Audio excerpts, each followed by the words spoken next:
I'm crazy, Captain. Yes. I'm not. Easy going right there. Looking at him.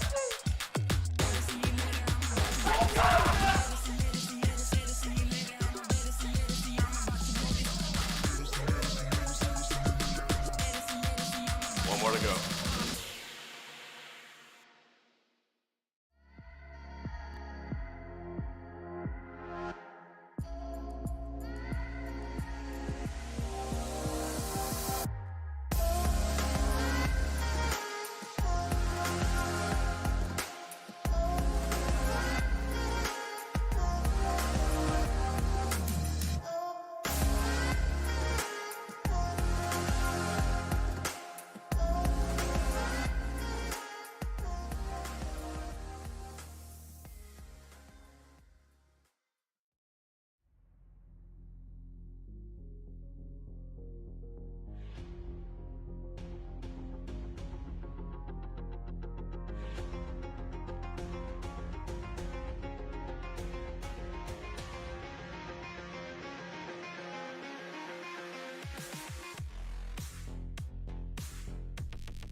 Hello, everybody. Good evening and welcome to another round of the ORL Mobiuz Pro League. This is Ruben Reis Bagmania, and beside me in the commentary booth we have Joana Gaunt Brito.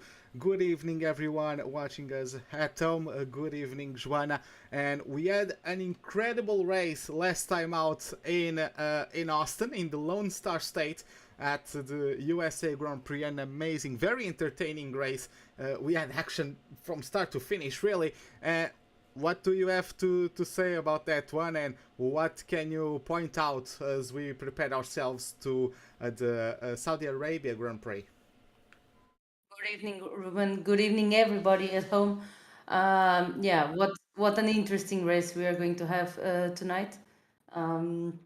It's a track that most drivers don't know as well as the others, since it's a novelty in this year's game, and it was released quite late in the season in the game. So it will be interesting to see. Of course, most of them have already raced there once or twice, but it's not the same expertise of racing there year after year after year as it is with most of other tracks. Yeah, exactly. So it is quite an interesting track, as you said. Some drive, of course, since the track came out, some drivers have started grinding it right away. But yeah, it's not. They don't have the same racing experience, perhaps, as some other classical tracks that are in the calendar in year. Year in, year out. Yeah, that was the expression I was looking for. Managed to stumble on that one somehow. But getting back to affairs, getting back to the results of the USA Grand Prix, if some of you missed it, it was Dani Bereznai with his second win, if I recall correctly, of the season. Great performance from the Hungarian driver, and it was actually an important performance as well in terms of both championships, because McLaren managed a 1-2 with a brilliant display from Sven Zerner as well. Domenico Lovece got another podium, another third place finish for the Italian driver. Daniele Haddad couldn't do better than fifth. He was stuck in that top 5 for a long time, and could never get any opportunity to move up. Actually ended up losing quite a few spots throughout the race. Wraps it up in a P5, Samuel being right behind him, and Luke Smith with his debut. He was battling up front for the entirety of the race, but a penalty sent him to P7. Nonetheless, a great job by the debutee. What do you think about that, Shona? Luke had an amazing race. Unfortunate for him, the pit lane entry is not the most accurate thing in these games. Well, regardless of the track, sometimes you see the line in one spot and the game detects the speed at a slightly different point, and I'm not sure if that's what happened or if it was an honest mistake from the driver. But truth is, he got those 5 seconds. They weren't removed. They were deemed not to be removable, and of course, he ended up losing quite a few positions thanks to that. Let's see. I don't think he will be with us tonight, but if he gets another shot, let's see what he can achieve. In the meantime, it was really an amazing result for the McLaren team. A 1-2 that they definitely needed if they want to catch up on both championships, really. But as I was focusing on the constructors at the moment. But yeah, Danny Bereznay managed with the buffer of his teammate on the second spot, managed to grab quite a few points back from Daniele Haddad. We shouldn't forget that with all the lack of luck that Danny got on the last few races, with that disconnection in Japan and some unfortunate incidents in Belgium, for example, that he missed the first race. So he has a lot of catch up to do. And let's see if he actually manages to do it. Not taking away any of Daniel Izadat merit, because he's been doing a fantastic championship. Yeah, he's had a tremendous championship, but yeah, of course, drivers of that level can.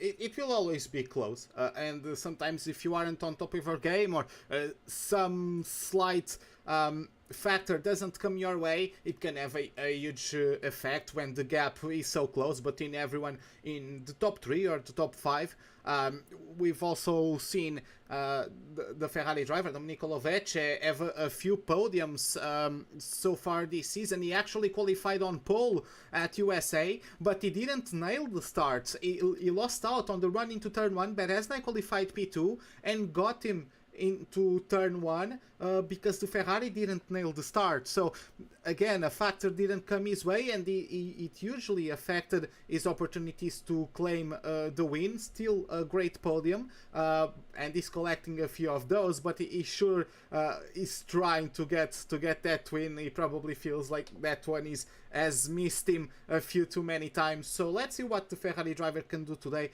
Ben Szabo also had a pretty good performance, of course, also finishing in the top 5. But Joanna, we are approaching our time to get started with qualifying.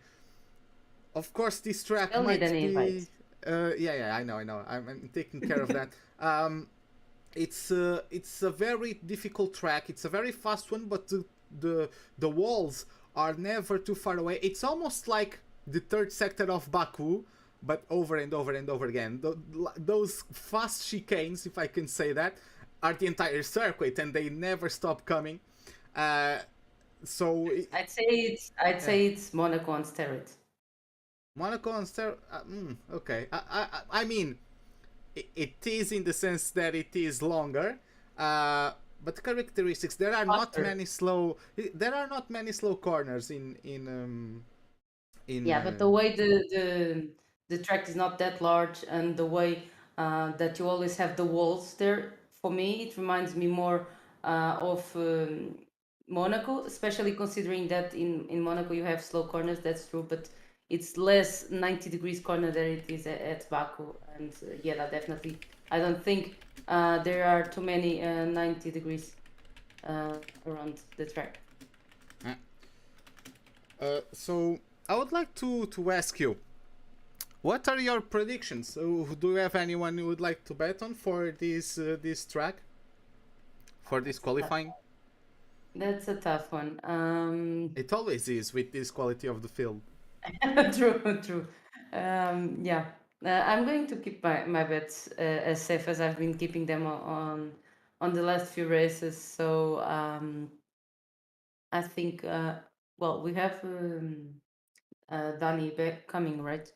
He's not yet in lobby, but he's coming. So I'd say Danny, Lovecchio, and Haddad, just for the championship to get a bit more spicy. Oh, so you believe... You don't believe Lovecchio on pole again, okay, but you believe him to beat his fellow Italian Haddad. Yeah. That's an interesting one. I would put Haddad on pole, just because he probably, of course, he has a somewhat comfortable gap in the lead of the championship, but I'm pretty sure he doesn't want to let off the pressure. So I'm sure he's plenty motivated to revenge. Of course, it was the first time, I believe, this season that Haddad didn't finish in the podium in the last race at USA. So I believe he has a bit of fire under him to try to get some revenge for that. Of course, he was also cautious throughout that race. That's maybe, or I know, the read I make of it is that he was a little bit cautious. Perhaps that's why in some occasions he opted to not exactly let someone go, but to not risk not bringing points home, because at one point it was difficult to challenge Beresna when you can't really overtake when you are the third or fourth car in a DRS train, because everyone ahead of you has the DRS to defend. So he probably just opted to be conservative and just try to take the points home. He did manage that, so I believe that today Haddad will try to make sure that he gets himself in an advantageous position. So I'm betting for a round pull. Of course, wanting to do something and doing it, are two things entirely different. So of course we'll have to see, but that's the fun of our predictions, right? That's that's the fun of it. I bet on Haddad on pull. I bet on Moveche P2, and I bet on Berezny fourth because I would bet on Best Zabo to get P3 for today. I would bet He on has the Red his Bull. brother on the grid tonight, so he should be feeling a little bit extra competitive, I guess. Yeah, quite curious to see what both brothers do tonight as well. Yeah, it's going to be an interesting display. Again, as you've said, Norbert Zabo Koni is making his debut today, so it will be an interesting one to see. I don't think I've ever seen him race, so I'm really interested to see what he can achieve. It would be quite interesting to see his performance again. I've never saw him race, so that's a question mark that I personally have, and I would like to see answered. Maybe he could get a bit of beginner's luck, if I can say that, and he could always surprise. We don't know. We also have a few other rookies, but we'll get to that once we get into the qualifying session. For now, we are still waiting a little bit for everything to get set up. Sean, do you notice any trends looking at your stats? Do you notice anything worth pointing out? Well, I mean, we've already pointed out the double podium for McLaren. That was definitely a huge point, a huge part of last week's. But considering the whole championship, yeah, that had never been so low so low of a finishing position as in the USA. So I'm sure he'll try to get either he'll try to get P1, of course, but he definitely wants to get back to the top two, so he doesn't lose so many points to better than if he finishes ahead of him. Quite curious to see what we can get from Zerner. He's been in the out of the points. He has now been in the podium. Domenico Lovecchio has three third position finishes on the last three races, so maybe I should have put Domenico in P3 for Yeda, but let's see what the Italian can achieve. Quite curious to see as well Patrick Ruti what he can achieve tonight. He's shown a very good pace in the first two races. He has always finished on the points, of course, but lower positions on the last two races. So let's see if he can get back in the top 5 as he did in the first two races. More things to notice. I think I'd say the AlphaTauris. I mean, they finished 11 and 10th last week. I'm sure if we think about it, it was the first time that Alessio finished on the points. So hopefully he'll be able to repeat it. But yeah, Alessio has had really a really big stroke of bad luck for most of the season. He would always qualify well, or most times he would qualify well, but things wouldn't turn out on his favor during the race. Also, Kruti, as you've said, he started well the season. Yes, faltered a little bit, but I would say that has been also some matter of circumstance. If I recall correctly, he found issues in Japan, he found issues at Bahrain as well.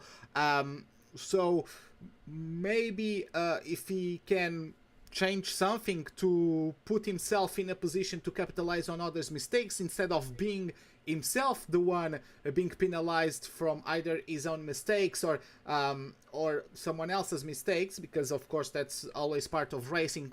But yeah, a huge part of it has been being the right man at the right place in the right moment. So those things can only be achieved with, of course, with practice, with, of course, confidence and keeping at it, and just hoping that things will eventually turn around.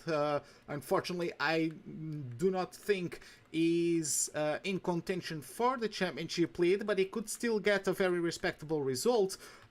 It would be quite interesting to see what he can achieve today. Just getting ready to get started with our qualifying session in just a few moments. I believe everything is mostly set up, just waiting really for our well, not notification, but for the start order by the race director, if I can say that. So just waiting a few more minutes. And looking at chat, Joanna, do you have anything in chat? Is it still the usual chants about Bereznay, or do we have anybody else being rooted for today? You're putting me on a tough spot right now because I only see one HU, which is code for Hungary, but I see lots of. I think it's Hungarian. I am not sure. As I mentioned previously, Hungarian is not one of the languages I understand. But yeah, I think it's the usual Berezny Fandom. aficionados, if we may say. Yeah, his fandom cheering on him. Yeah, so of course he has been consistently, should I say, the most popular driver. If we had a vote, like for example NASCAR does, we would probably get him the trophy of the most popular driver of the season. So it's not a surprise that there's still a lot of support for him in the chat. So without further ado, we'll be right back soonish for the start of qualifying.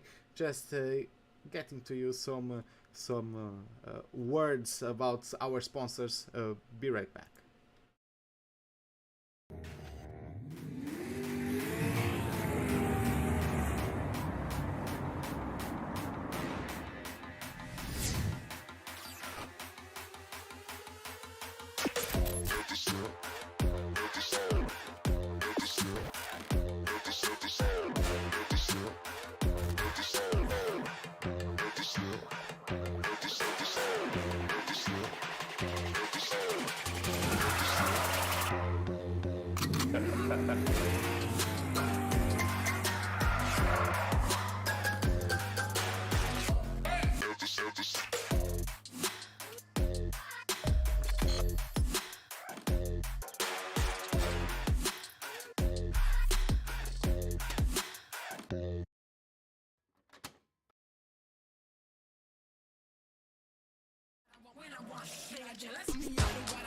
I'm chasing you.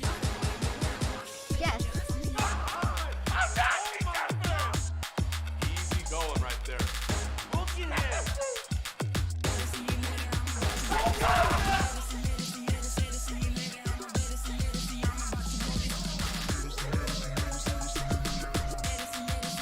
One more to go.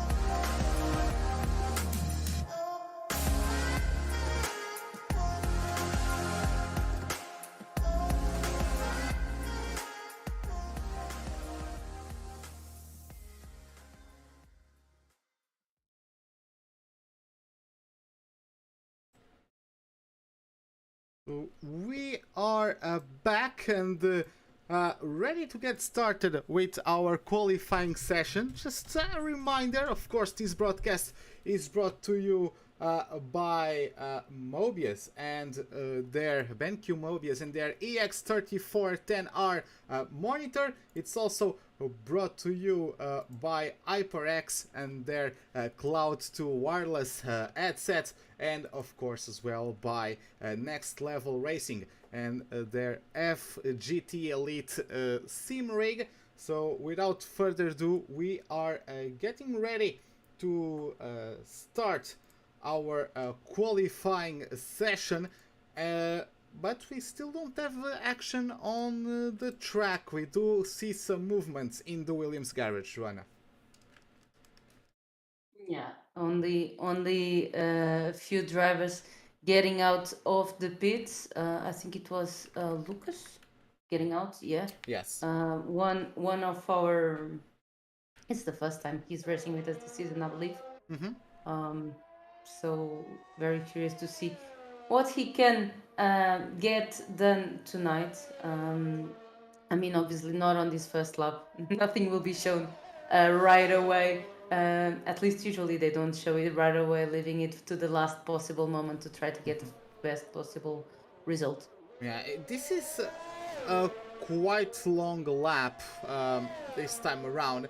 Of course, while we wait for some more action to get in, of course, we can have some information about today's racetrack. Of course, this Jeddah Corniche circuit, 6.1 kilometers of asphalt in the Middle East, one of the most difficult tracks on the calendar. It is fast, it is twisty, and the walls, the ever punishing walls, are always very close to the track. 27 corners, 2 DRS zones are usually going to aid the overtaking opportunities, and of course, hopefully it provides us a great racing action this afternoon. Taking a look at the standings, we have Daniel Haddad in the control of affairs still, the only driver in the triple digits with 128 points, 38 points ahead of Dani Berezny, who sits in P2, followed then by Lovece, then being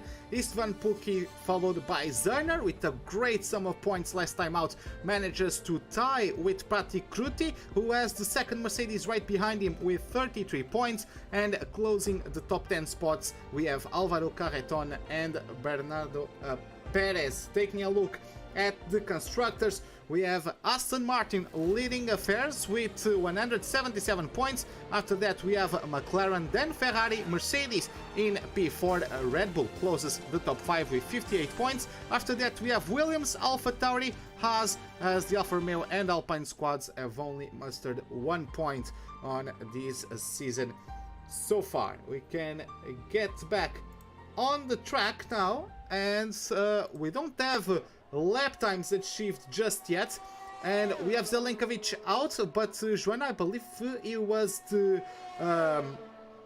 impeded from participating in this qualifying session due to an incident last time out, right?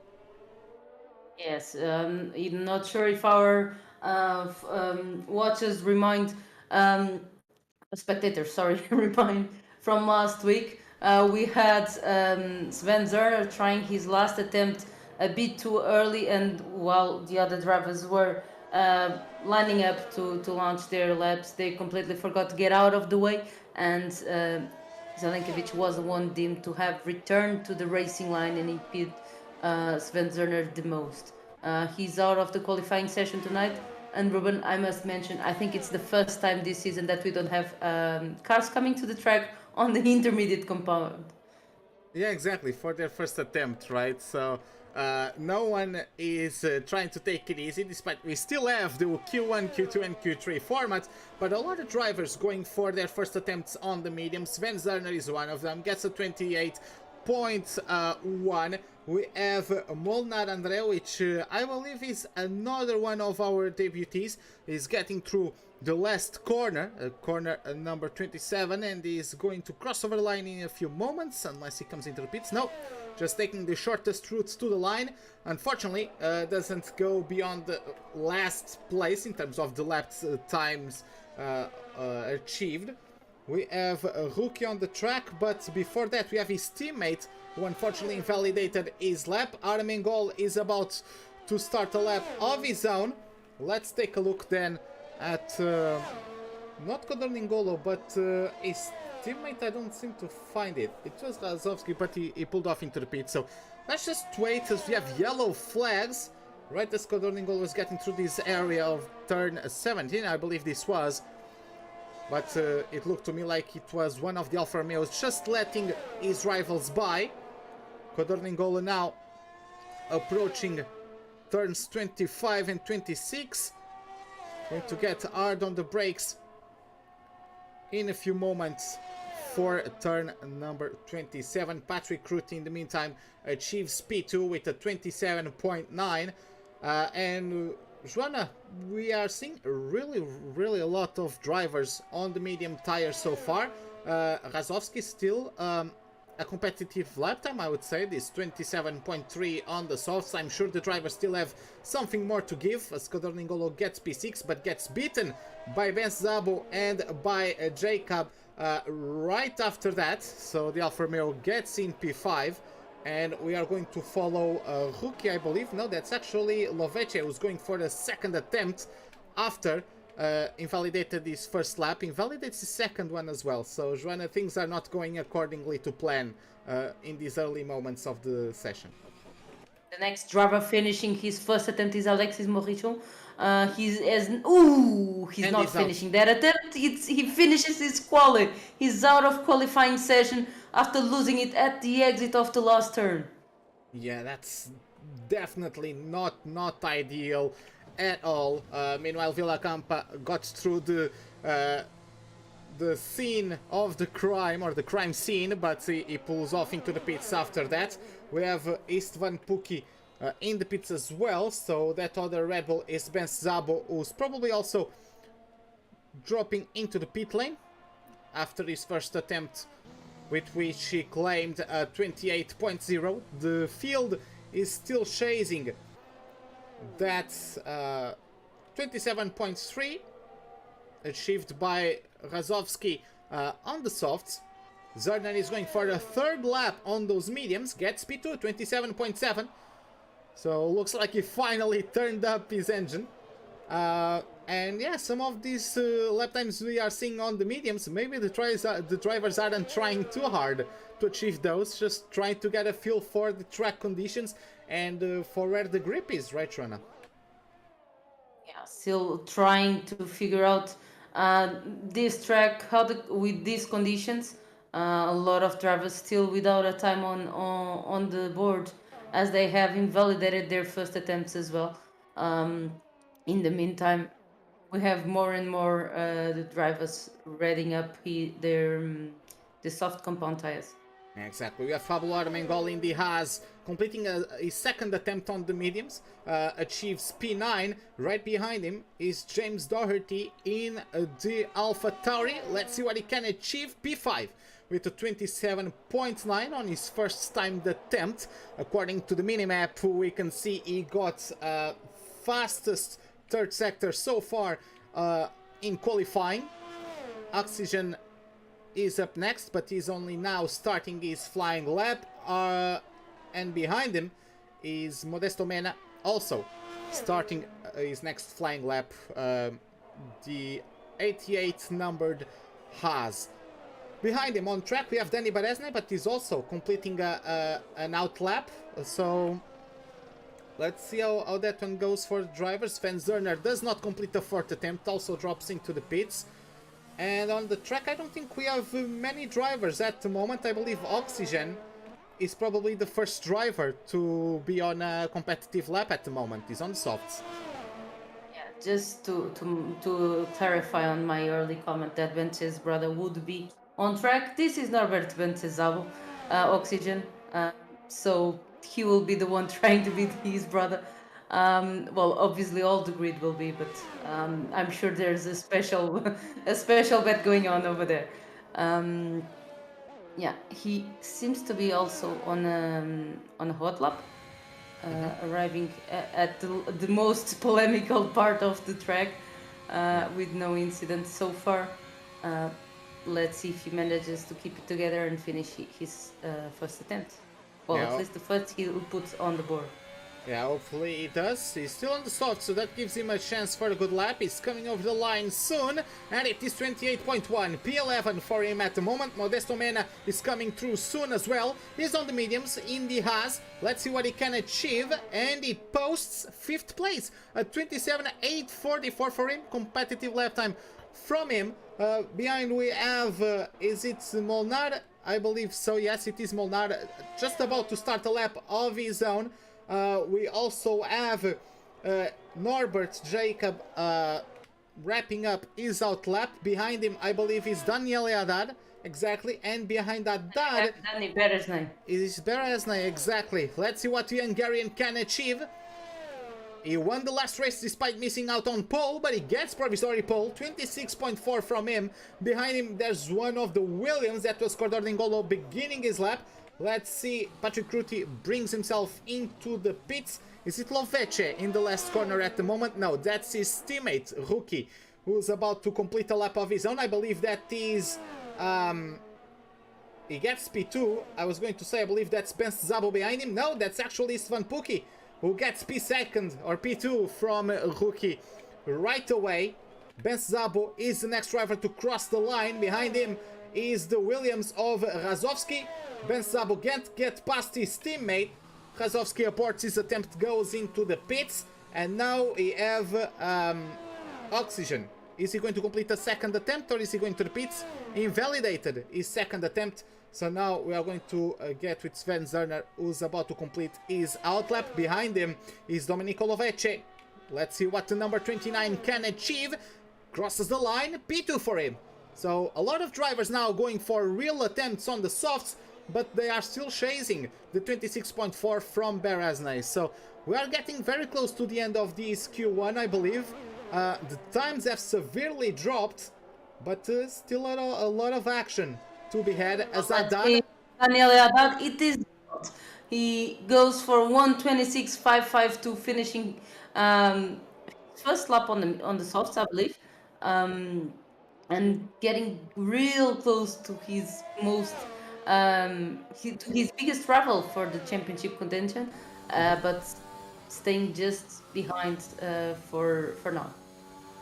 I just went on board with Sven Zerner. It was midway through the second sector, and just the confidence with which these drivers throw their cars, their machines, into these fast-flowing few corners. It's, of course, you need to have a lot of trust in yourself, because of course you don't see the end, you don't see the exit of half of these corners. So you really need to bet on yourself and trust that you made it stick on the exit, otherwise you are face planting a wall.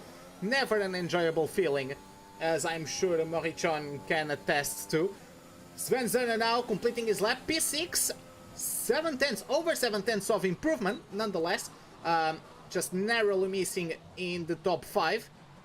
Behind him, I believe it's Lovece, but he's pulling himself into the pits after his attempt. Behind him on track is Andre, and is also pulling himself into the pits, so I don't think there are too many cars on hot laps at the moment. Armengol is in sector 2 as James Doherty just started his lap. Yeah, but Pablo Armengol unfortunately has his lap invalidated already, so this attempt will not count for the Haas driver. Not sure. Yeah, we have some drivers starting to come out. I think that for their last attempt on this first qualifying session. In the meantime, Beresnay, I'm not sure if you mentioned or not, already retiring. It's enough. Yeah. Oh, exactly. The Haas pulls off into the pits. So behind him on track is Sven Zerner, who's pulling himself into the pits. So we have both AlphaTauris at the moment on the track. Villacampa is just warming up.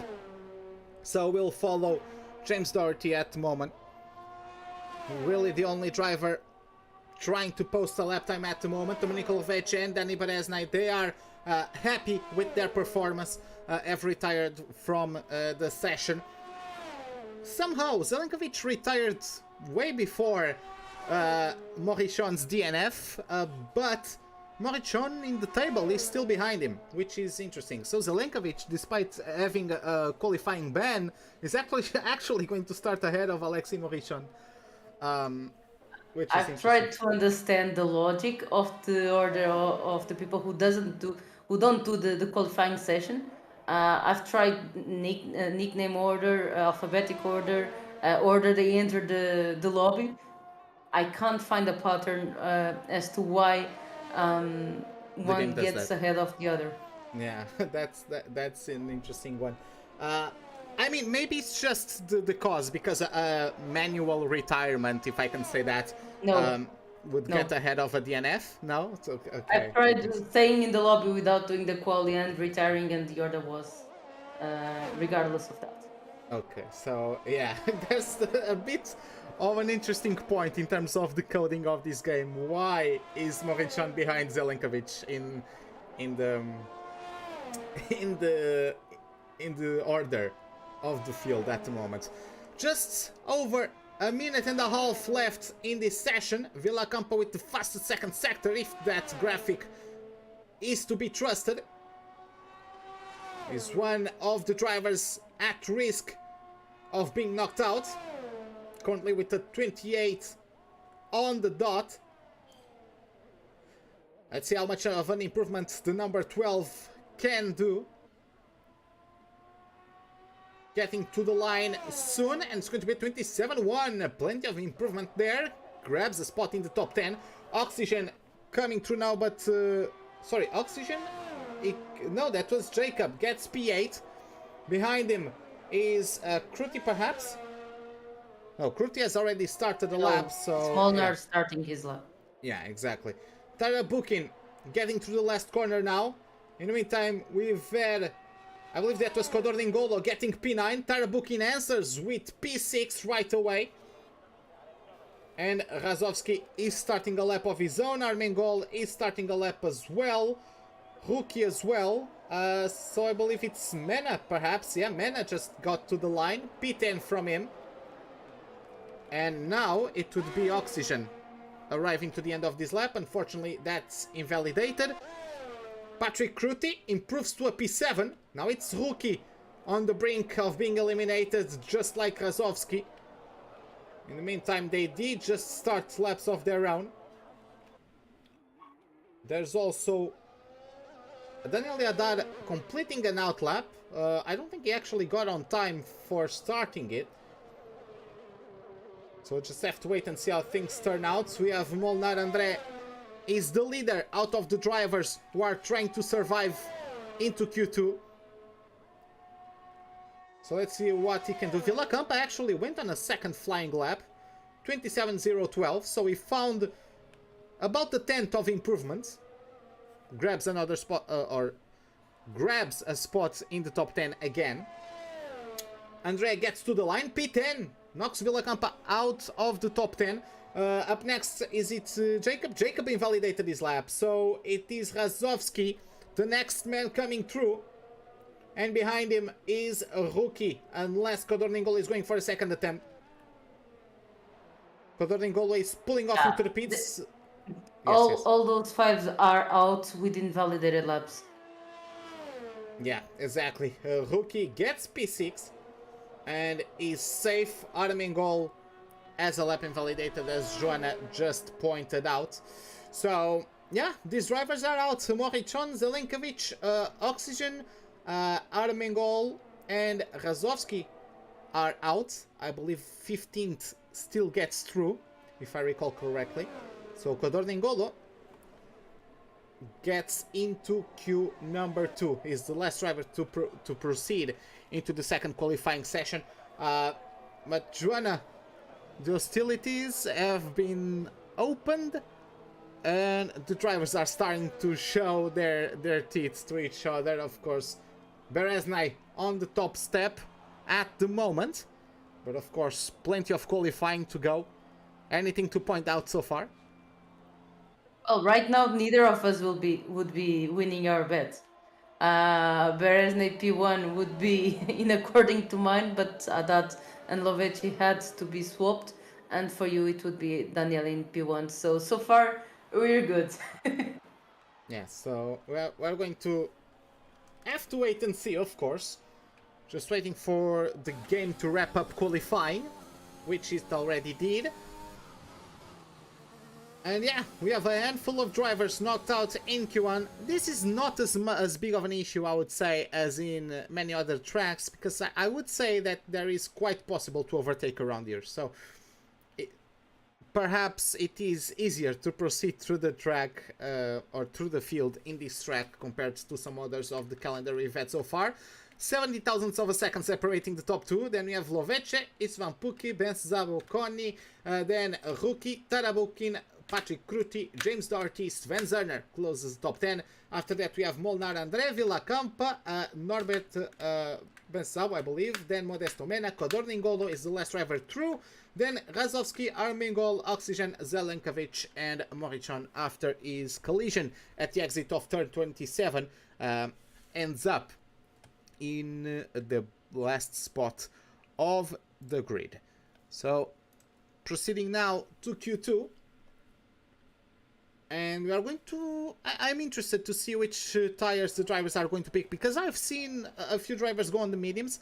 I do believe they have just one more set of mediums. I'm not sure if any of them is going to try to proceed into Q3 on the yellow marked tire. What do you think, Shona? I'm as curious as you. To be honest, I have no idea what they will be trying to attempt.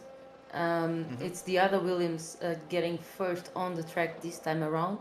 Well, the only one that proceeded to the second qualifying session, really. So let's see. Kodorningolo will be the first one to put a lap, unless he invalidates, of course. Will we see a Monza effect qualifying where everyone is trying to get to slipstream off of each other? Because at the moment, I've just seen Kodorningolo being closely followed by Jacob and one of the McLarens. I believe it's Zerner. Exactly, it's the German driver. So there's four cars quite close in this outlap. Could they be trying to benefit from the slipstream of the Williams driver ahead of them? To be honest, I wouldn't do it, but they're the pros. I think with so many corners, it would be a bit risky. Maybe try to get someone on their outlap and try to use a bit of a tow from them while they're on their outlap, rather than being behind someone that is actually on a fast lap. Yeah. So Zerner is finally lifting off the throttle. I was actually curious to see how close he would be. Oh, but there's a Mercedes glued to him. And I'm not sure if they actually had contact, because I heard something. I really thought that was contact, because I heard something. But no penalties attributed by the game, so I guess there was no contact. But Kodorningolo is the first one out there, followed by Jacob, then Zerner, then Kruti on track. After Kruti, there's his teammate, Molnar André. Oh, and Kodorningolo has a bit of hesitation there into the combination of corners 10, 11 and 12, and invalidated his attempt, unfortunately for him. So behind him is Norbert Jacob. Let's see what number 24 Alfa Romeo can do on this first time of asking. Once again, we have a bit of a mix between drivers on the softs and drivers on the mediums. It will be interesting this time, because it actually counts. Yeah, exactly. So, but since the drivers going on the mediums early on the session are probably going to try and qualify into Q3 on the softs, and they are just getting out there to not let any sort of rust settle in, if I can say that. Any drivers that would actually try to qualify into Q3 on the mediums, those would be the drivers opting for the mediums late in the session, where the track is the grippiest, right? So we'll have to wait and see if anyone... Maybe some of our drivers on the softs are just putting an invalidated benchmark lap, so they'll have a reference when they're doing their attempt on the medium compound. Yeah, as well, perhaps. André aborts his lap after invalidating it. We have Villacampa also with an invalidated lap. Behind him, I believe, is Haddad. Yes, it is Haddad. After that, we have the Spaniard Modesto Mena. Haddad gets provisory pole with a 26.5. Modena right behind him, about 2.5 tenths behind him. Domenico Lovece is the leader of the medium runners at the moment, and I believe it's Doherty. Exactly, he gets P6 with a 27.855, very close to Cruti's lap time. Rookie on the mediums is also about to close out a lap of his own, and he has a Red Bull behind him that is Ben's Zabo, but Ben's is only about to wrap up his preparation lap or his out lap at this point. So I believe the next driver actually to complete the lap would be Condor-Dingolo, but Condor-Dingolo is facing issues in this early stint of Q2. He has invalidated his lap again, Joanna. Things not going according to plan. One of the drivers, I believe, trying for a second attempt is Patrick Rutik. Yeah, he now aborted his attempt, I think, considering that Norbert might have blocked a bit his angle for the last turn. Not sure if that's what was on Patrick's mind, or just figuring he wouldn't recover the time he needed on the last corner, so he just tried to save some tire in case he has to use this on the race. Yeah, so Villacampa also aborted his attempt, pulls himself back into the pits. Haddad bring himself into the pits. Could it be Rookie? Yes, Rookie is still maybe bolting it, I'm not sure. But Haddad is very close to a Ferrari. That was Lovece, but they were both going to the pits, so I was wondering what that was all about. He's bringing himself into the pits. Mena is also going to the pits. So I don't think there's... Yeah, it's BenQ. I believe he's really the only driver going for the hot lap at the moment. Let's see what Red Bull can achieve. P3 on his first time of asking. 26.834, very, very close to the Haas of Modesto Mena. And Joanna, any early analysis after this handful of times being displayed on the board? I think it's still all to play on the last attempt. I'm pretty sure most of these drivers, I mean, only James and El Rookie got times on their medium tires, I think. So probably they'll go for the soft compound as well. But curious to see Berezny, because he hasn't put a lap yet. Yes, he's only now going out on out of the pit lane, so he's on his out lap. Ooh, Tarabukin goes wide into turn 9, I believe, 7, 8, 9. Unfortunately, mistake for Tarabukin, lap invalidated. Let's get on board then with Berezny. Let's get ourselves on a lap with the Hungarian driver. Let's work out where he's going to end up in this first lap on the softs. He's going hard on the brakes into turn number 1. At the start of that curb on the right hand side, quickly getting the car over the curb for turn number 2, wide open through turn number 3. Tap on the brakes for turns 4 and 5. Pretty tricky combination as we start this very long slalom. It's basically the first sector of USA on steroids, and that first sector was Maggots and Beckett's on steroids, so it's quite crazy the speed these modern machines can carry all the way into turn number 12. This long left-hander, a bit of camber to help the drivers carry more speed through it. And the slalom continues through turns 14, 15, 16, now the left-hander of 17, the kink of turn 18, now the 19th corner of the track, the 20th as well, coming very fast to the driver, the long right-hander of 21. A tap on the brakes now, sends the car into turns 22, 23 and 24 under the hotel. Now the long left-hander of 25, it's wide open on this third DRS zone. Into the braking zone of turn 27, about 50 meters away from it. It's quite a wide corner in terms of the width of the track, but it closes right up on exits. DRS wide open now at the back of the McLaren, and he gets provisory pole. 26.449 for the McLaren driver at the moment. Sven Zerner is right behind him, about to achieve a lap time, and there's also plenty of other cars about to wrap their own laps, Joanna. Yeah, so far I'm on board with Daniel Haddad. He's on the first sector. I think it was a purple one, but again, we can't really trust on the game's indication. Let's see if he can get to the time that that Danny Beresney. So many Dannys on this track. Yeah, and they're fighting each other. But yeah, let's see if Daniele can catch up with Danny Beresney or if he's going to stay a bit short of him. In the meantime, we got Istvan Puki claiming P2, Villacampa claiming P7. There was a Red Bull behind Villacampa, but that Red Bull aborted his attempt. So the next driver to wrap up his lap is really Daniele Haddad. Let's see what the Italian driver will achieve.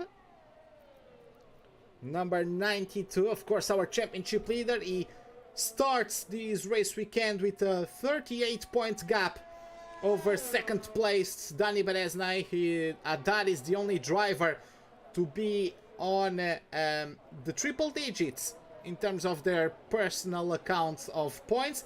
Domenico Lovece, closely following his fellow Italian, claims P3.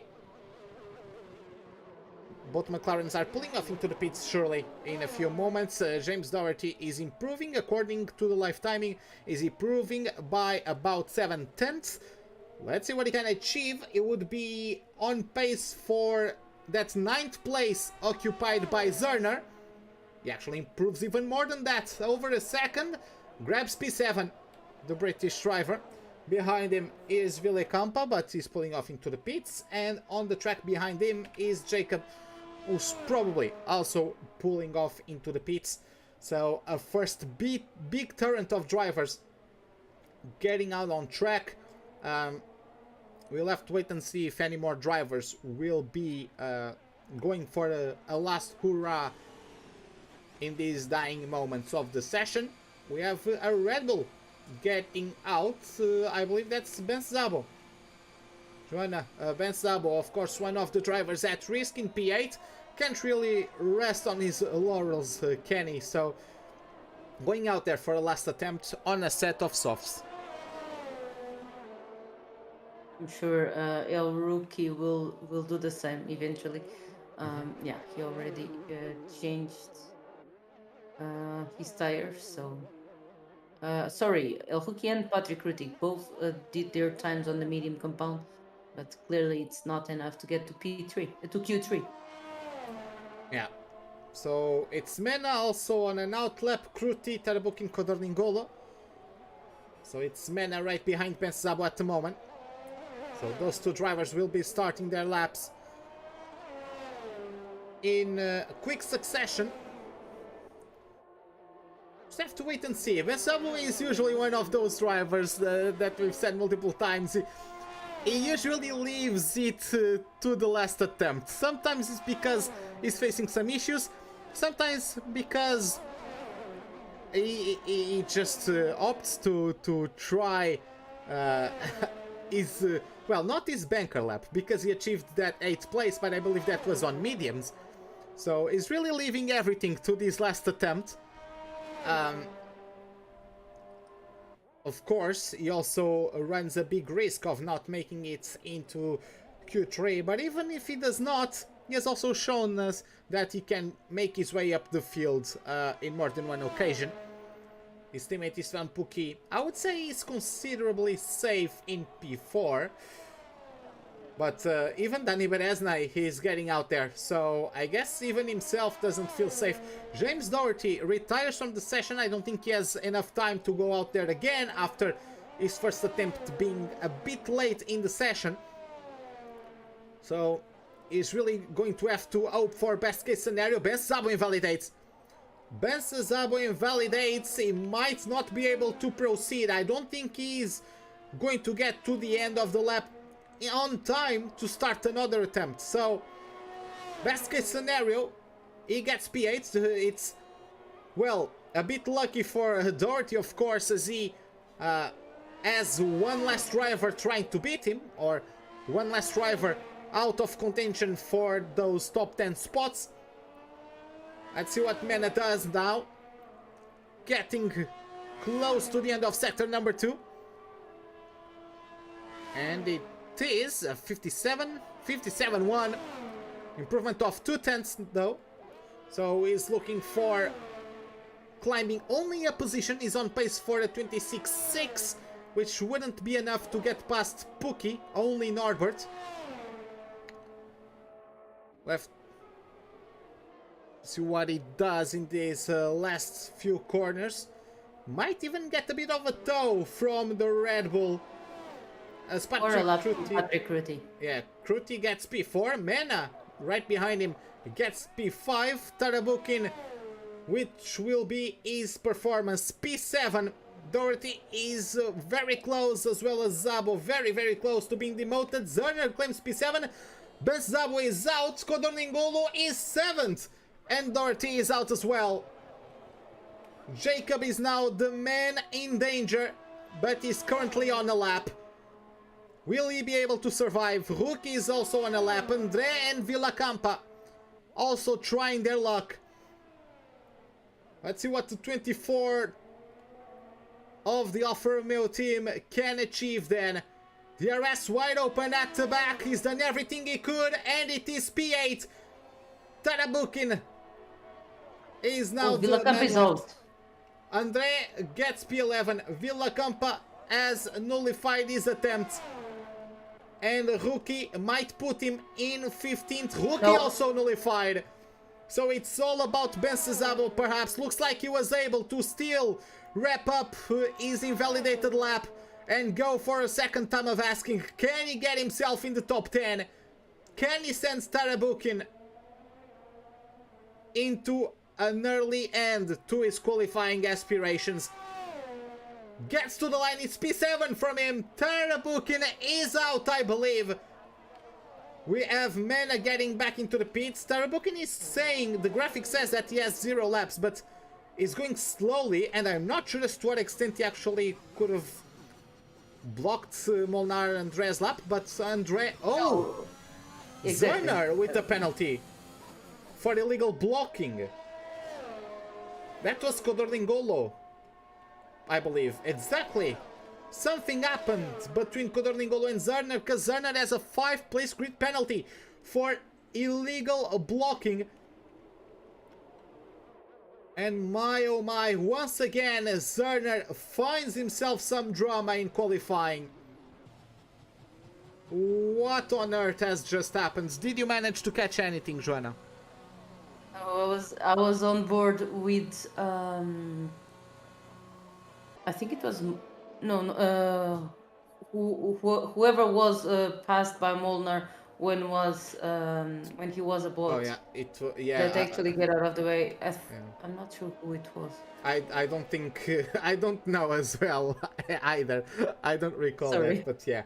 Molnar, but Molnar was AI, so it wasn't blocked because his attempt was already over, and Andres' car was controlled by the AI, so no harm done there.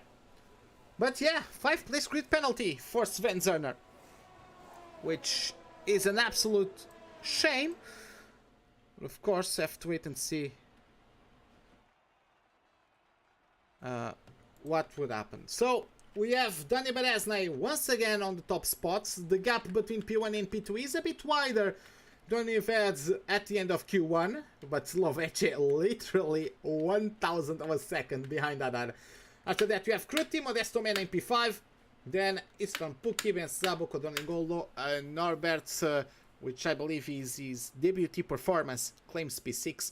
Sven Zerner gets the last spot. He really needs to bolt it in this Q3 to try the best he can at offsetting that penalty, Joanna. This is a crucial one. If Q3 is very crucial, of course, it's the top 10 shootout, he has even more pressure on his side. What do you think for the German driver of the McLaren? Yes. Yes, those 5 seconds, those 5 positions, sorry, penalty will not be in Sven Zerner's favor, but as you've mentioned before, it's a track where you can actually overtake. So, it would be worth it if it was Monaco or something like that. So no, the harm done here is not as bad as it could have been. I'm really sorry we didn't were able to catch what happened, because usually, and I'm not saying that it was what happened, but um, sometimes the game gives the penalty to the wrong player, the one who didn't cause it. So we can ask if any of them talked with us at the end of the race. We can ask what happened here, but for now, nothing to do regarding that for Sven Zerner, and except of course to qualify the best he possibly can. And is already out there on the track. I would say most of these drivers have two brand new set of softs to try their luck with. Because of course for the beginning of Q3 there's always a reserved set of soft tires that is only allowed for the drivers to use it in Q3, but throughout the sessions I believe the drivers have probably saved another set of softs, so I would say that they have just brand new sets. One they are going to use on this first attempt, the second one will be at the last time of asking in this qualifying session.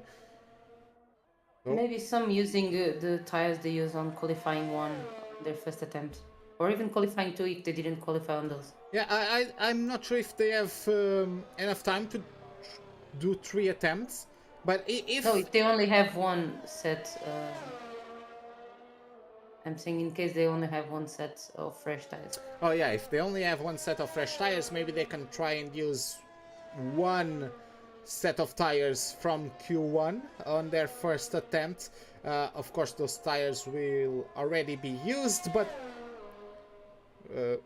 still it's better than not going out there at all. Zerner getting through turn 13 now. He might actually end up with a bit of slipstream from one of the Aston Martins. I can see on the minimap there's Daniel Yadada in front of him. So, going to have to wait and see how that one goes. He's actually going for it. I think he has aborted his attempt. Yeah, he has aborted. Yeah, he has aborted his attempt. So, not going as fast as he possibly could, perhaps. Right behind him is Norbert. That driver, I do believe, is bolting it at the moment. Just have to wait and see as he gets through the last corner now. And he will set the time to beat. Sven Zerner gets a 34. There we have it. He aborted his attempt. But Jacob with 26.7. Not anything to be ashamed of. That's a competitive lap, I would say. Danny Bereznay gets through the line to start his attempt. Behind him is Puki. No, Puki invalidated his lap, but it is Ben Zabo who also got his lap invalidated and is going for a second attempt at it. Codorningolo also with a lap invalidated. So only 2 drivers posting valid lap time so far.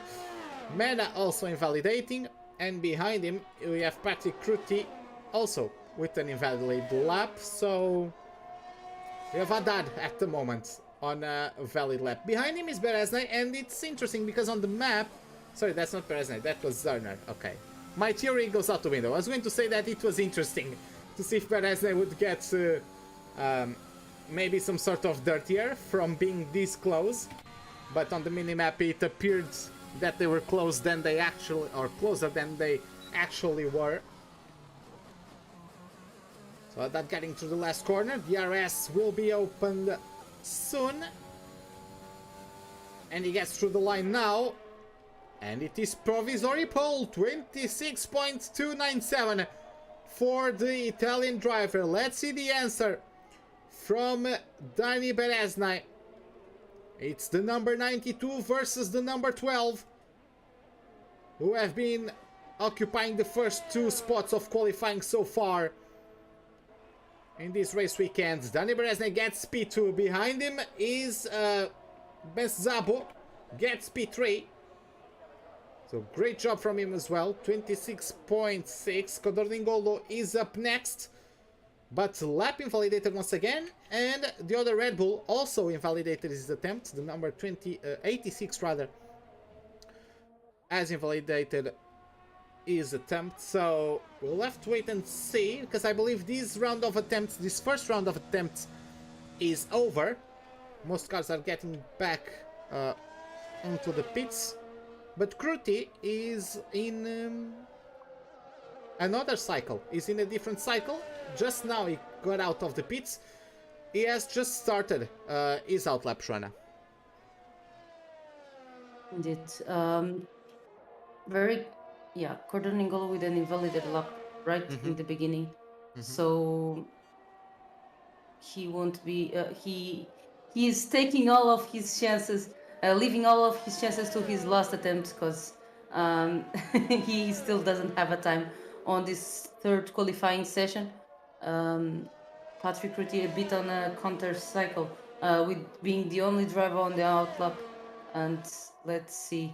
For now, it's Daniele on pole. Yes, exactly. He hasn't led the table at the end of Q1 or Q2. Berezne has been the one doing it. So I'm sure Berezne wants to still be the one doing that at the end of Q3. But for now, he has to leave it to the end of the session. So just have to wait a bit further. As I believe that's Codorningolo. Maybe he ran out of fuel because he's bringing out the yellow flags. I would wish those disappeared so I could see how much time is left in this Q3. Just over 4 minutes. Just over 4 minutes. And we have Patrick Kruti now. Truly on a lap. Let's see what is his first sector time.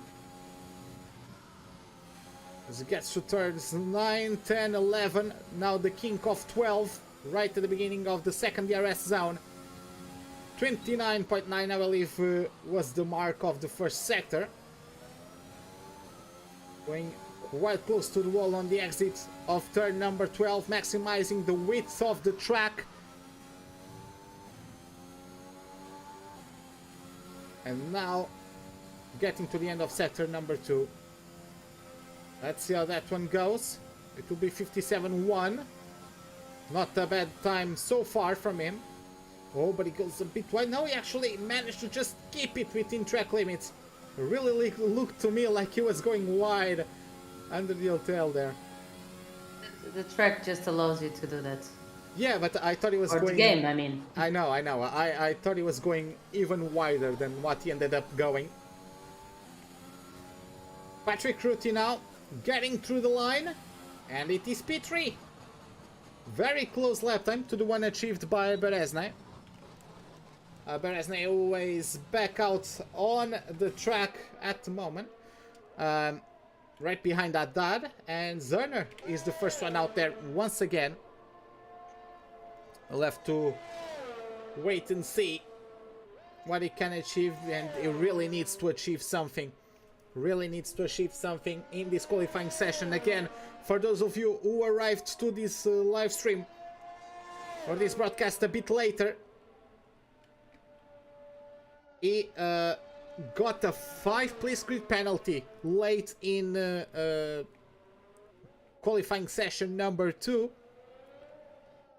So he needs to try and mitigate that. Put him in P10 right now. Yeah, that would put him in P10 right now, but let's see. Can he get himself top 2? That would be interesting to see if he could actually get himself between Haddad and Berezne. Or between P1 and P3, of course. No matter their order.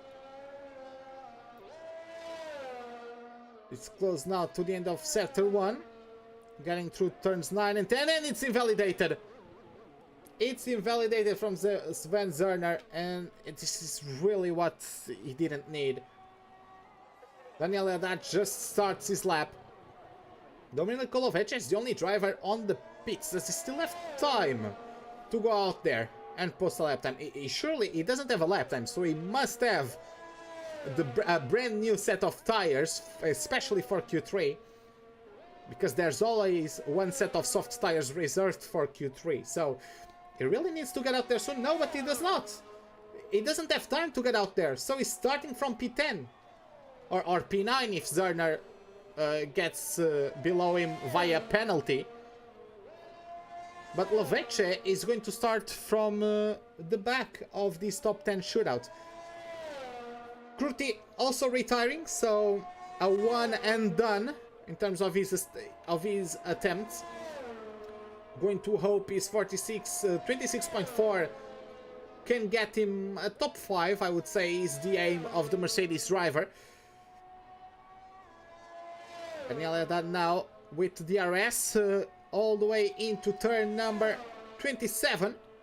He was taking about 600 of his previous best time. A bit of a contact, a bit of a counter steer during his lap, but he still managed to be improving. Let's see if he actually does it.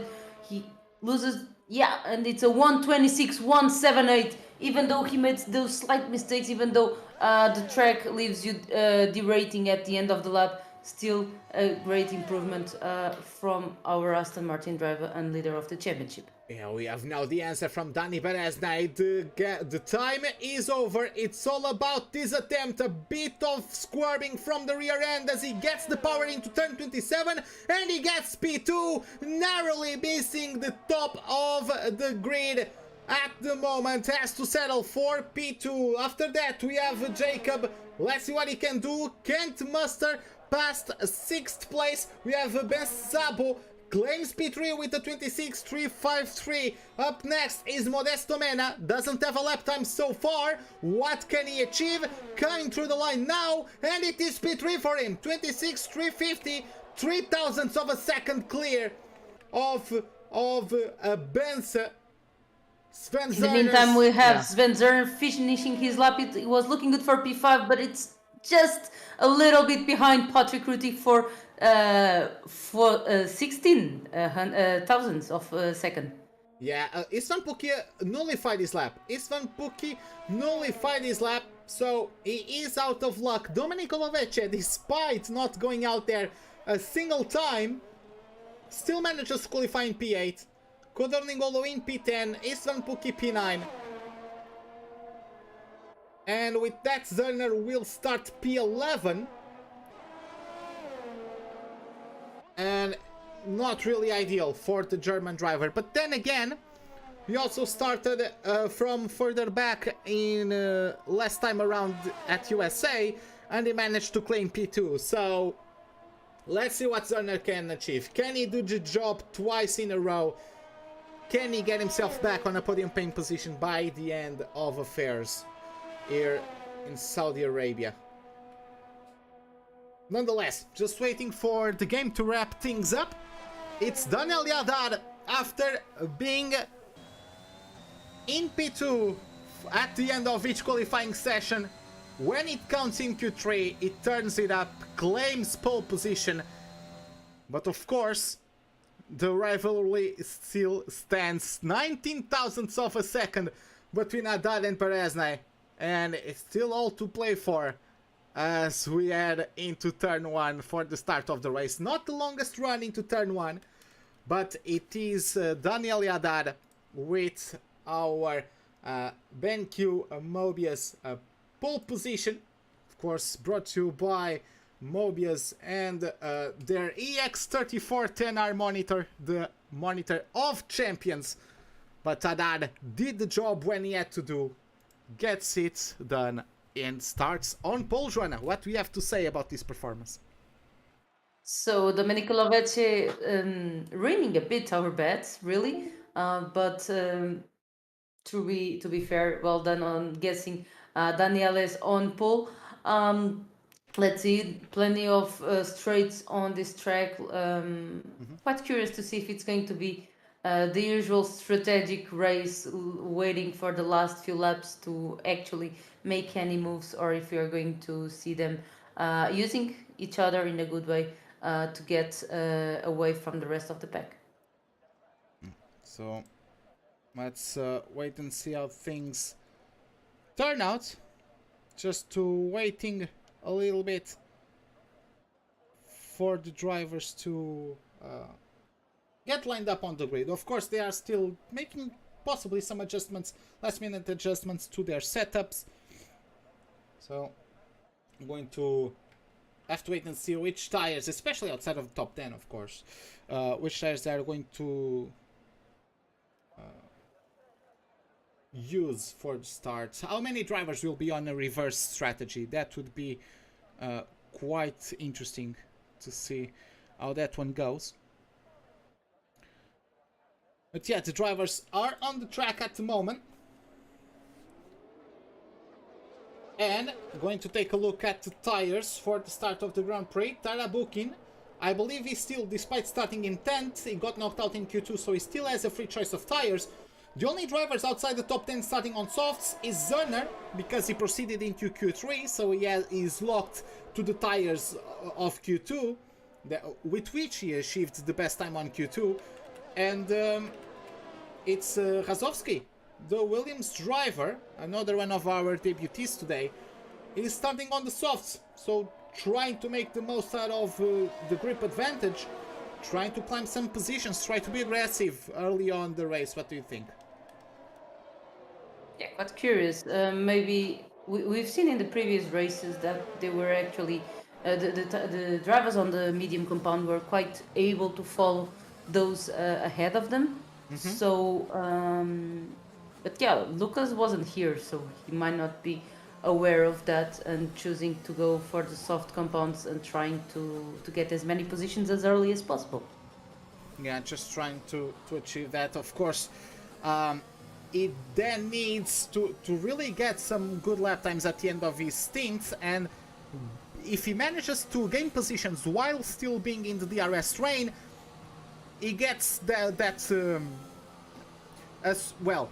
It nullifies a bit the effect of the time loss due to his tires wearing out quicker than the other drivers outside the top 10, right? So if he can still maintain himself in the DRS train while his tires are getting to the end of their performance, it can mitigate some of it.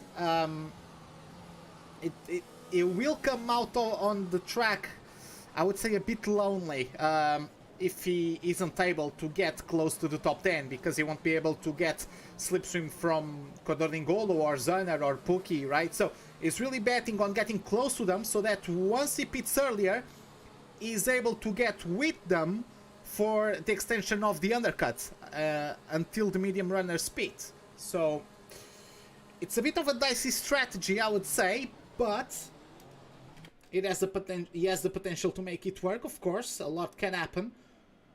Morichon and Zelenkovic get to the last two spots of the grid, both for their own unique, unfortunate circumstances of this qualifying session. But there you have it. We have 1, 2, 3, 4, 5 red lights. Lights out, and away we go for the Saudi Arabian Grand Prix. Looks like Perez got a good start there, Haddad as well, but Pensa with an even better start there, side by side into turn 1. Modesto Mena with privileged view of this battle. He has to fend off Jacob into turn number 2. They are still side by side all the way between the Red Bull and the McLaren. He backs out, does Zabo. Bereznay holds on to P2. He knew that was a crucial one. It's Haddad from Bereznay, from Zabo, from Mena. Jacob closing the top 5. Patrick Ruth in P6 with Puki Codorningolo. Sven Zerner starts in P11. He's trying to get P8 from Codorningolo as we approach turn number 11. He has the inside line. Codorningolo couldn't outbrake the McLaren due to the Red Bull being in front of him, so he's a bit boxed in. They are banging tires. Let's see who gets the better exit now. It's Zerner with Codorningolo. Codorningolo is going to get the entry of the slalom, but it is Zerner around the outside who gets the move done. This compromises the exit of Codorningolo. Already loses out massively. He does not have damage, but he loses out massively, even lifts off the throttle because he really got out of shape after that battle, really compromised his exit, as well as Domenico Lovece facing issues at the moment and he's dropping down positions.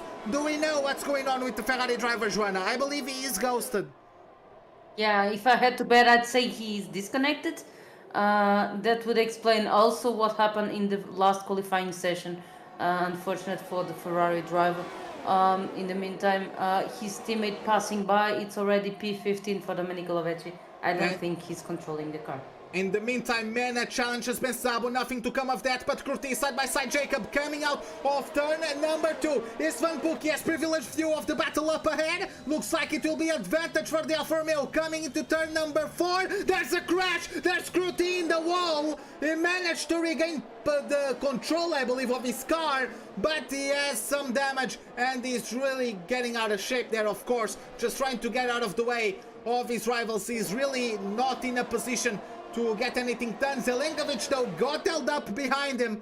Sure, that was unintentional, nonetheless. A bit of chaos unsettled by Kruti's slower moving Mercedes after that damage. Unfortunate set of events, and both Kruti and Razovsky really got out of their game plan for these early stages of the Grand Prix.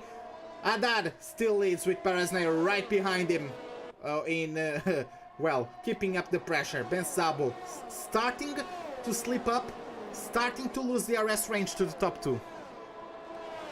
Yeah, unfortunate events for Lucas and Patrick. We have James Doherty trying to overtake Molnar Andre, and I think he managed to get P11. Let's see if he gets to Pablo Armengol anytime soon or not. Yeah, it's Van Boek in the meantime, due to the battle involving Jacob and Patrick Kruti. Boek has closed in. Zerner still behind him. Amazing start from the German. And Codorningol is already out of the race. Very unfortunate stuff for both Williams drivers, not really having events go their way. There's also a bit of a gap between Zerner and Tarabukin. Tarabukin could be vulnerable in this lap to a charge from Villacampa, Armengol, and the other drivers behind them. Benzabo could also be a sitting duck compared to a DRS auxiliated Modesto Mena. Let's see how this one goes as we get through turns 14 and 15. We are still not in the DRS zone, but Mena is making his intentions clear. Peaks at the inside of Benzabo. Is not really taking the slipstream because he's setting himself up for the exit of this complex. Now he's going to get the RS. Will he pull the trigger now, or will he wait for the exit of turn 27? Now he gets alongside the Red Bull at this moment. And will Jacob try to capitalize on this? Oh, there's a massive train getting past Benzabo. And Norbert, actually with a double overtake maneuver, could Pookie be opportunistic? They are 3 wide now, onto the start of lap number 4. Benzabo has the best seat in the house, as Norbert loses out on the RS, is going to get challenged by the Red Bull. Late move there, and he has to back out, still goes around the outside of turn 1, converts on the inside of turn 2, but cannot get the traction down on time, has to settle for P6 at the moment. Pookie, who was P7 at the beginning of this exchange and is now P3. Mena overtakes Benzabo, finds himself with another Red Bull in front of him, but he spins. Pookie spins and he's facing the wrong direction. He's ghosted. But my oh my, after such a brilliant opportunistic maneuver to claim 3 spots, he throws it out the window, Joanna. Yeah, the first 2 cars getting quite the gap to the rest of the grid already, with all those fighting behind them. Poor luck for the Red Bull driver. Now has a lot of work to do if he wants to get some decent points. In the meantime, Modesto Mena back to up to P3. Norbert Jacob right behind him. Let's see if he pulls the trigger sooner or if he's going to wait. Yeah, Svensson are very close to Benzabo, so he managed to bridge a bit of a gap to this group. Even Andrei Tarabukin, who was close to losing out on the DRS to Sven Zerner, has in the meantime been able... Oh, there's Modesto Norbert Mena. Yeah. spins Modesto Mena. Yeah, that's contact. So I couldn't catch it, but I saw on your... Yeah, and he has damage. He has damage. He braked way later than the car ahead of him, spun the car ahead of him and got himself damaged. That's a new front wing for the Alfa Romeo. Yeah, exactly. Oh, there's some marching between Armengol and Mena, both Spaniards of the Haas. There's no lost love around here. They're being feisty with one another, a bit of wheel banging. Mena loses out at the end of all that, but yeah, Mena, he goes into the last corner, and unfortunately Jacob just misses his braking zone. I couldn't spot on my side of things, but to my right I have your gameplay. I managed to catch it. Just unfortunate mistake from Jacob. Jacob gets damage and is out of contention. Modesta still didn't lose everything. Probably fried his tires a little bit with that slide after being hit from behind. Let's see what he can still achieve on these battle-scarred tires, if I can say that. Meanwhile, Sven Zerner pressurizing Ben Szabo, who's really struggling to keep up with the top two. There's almost 4 seconds of a gap. That four-way battle for P3 really set them back in terms of the battle for P1. So I would say this is all about who gets P3 at this point of the race. James Doherty also close to Modesto Mena. Let's see how that one goes. DRS now for Sven Zerner. He's side by side with Ben Szabo. I don't think Szabo has anything to pull off around here. No defensive capabilities at this moment. Modesto Mena goes into the pits. So Doherty gets an easy moment past him and up into 8th place. Joanna, anything else? I was on board with the Doherty as well. It was really strange for a moment to see Mena with his DRS open into the pit lane. But yeah, he managed to keep it together, as would any of these drivers at this level. Yeah, Daniel Haddad is still keeping on those. Oh, sorry, there's a moment for Andre. Sorry to interrupt. But there was a moment by Molnar Andrei who goes off at the exit of turn 12. Zelenkovic and Ruki get both promoted a place. Andrea rejoins the track behind Puki in P12. Zelenkovic could now pull off an overtaking maneuver on Ruki. He's pressurizing him. We'll see how that one develops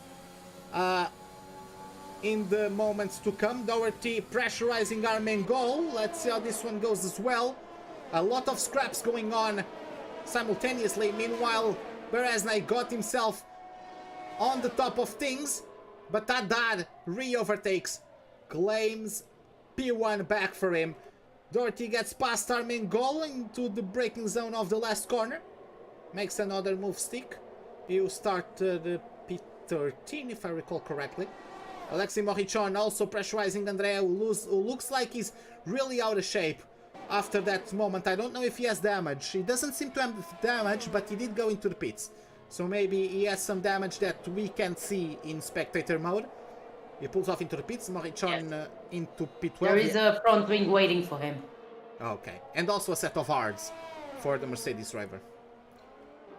So... But that wouldn't imply damage. I know. Oh, but there's Villacampa going around.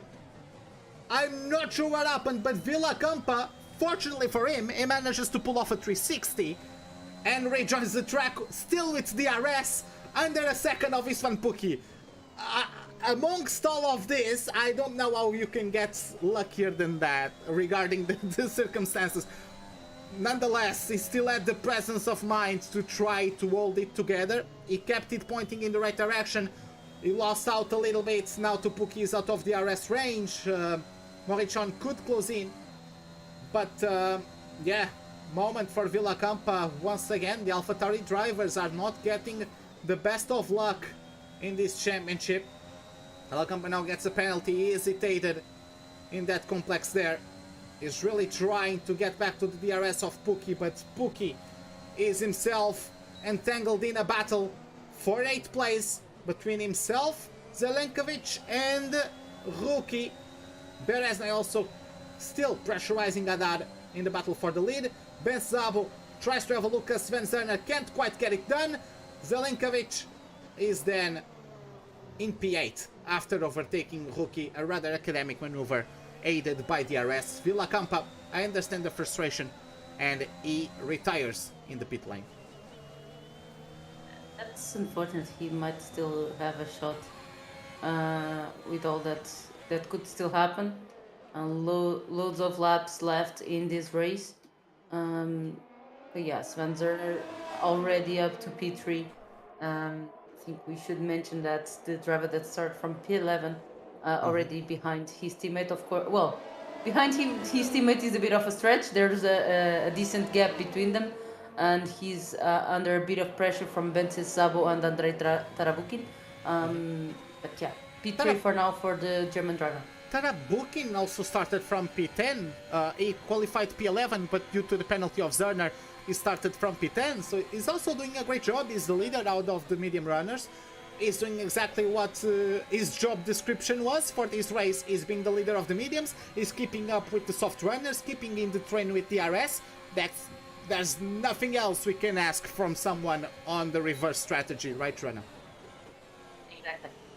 Great work from the Alpine driver. In the meantime, we have BenQ getting quite close to Sven Zerner. Not sure if he's... Yeah, he picks on the inside, but I don't think... it wouldn't be enough. He didn't really have advantage. A bit of a contact between both of them. Sven Zerner manages to keep the car on track.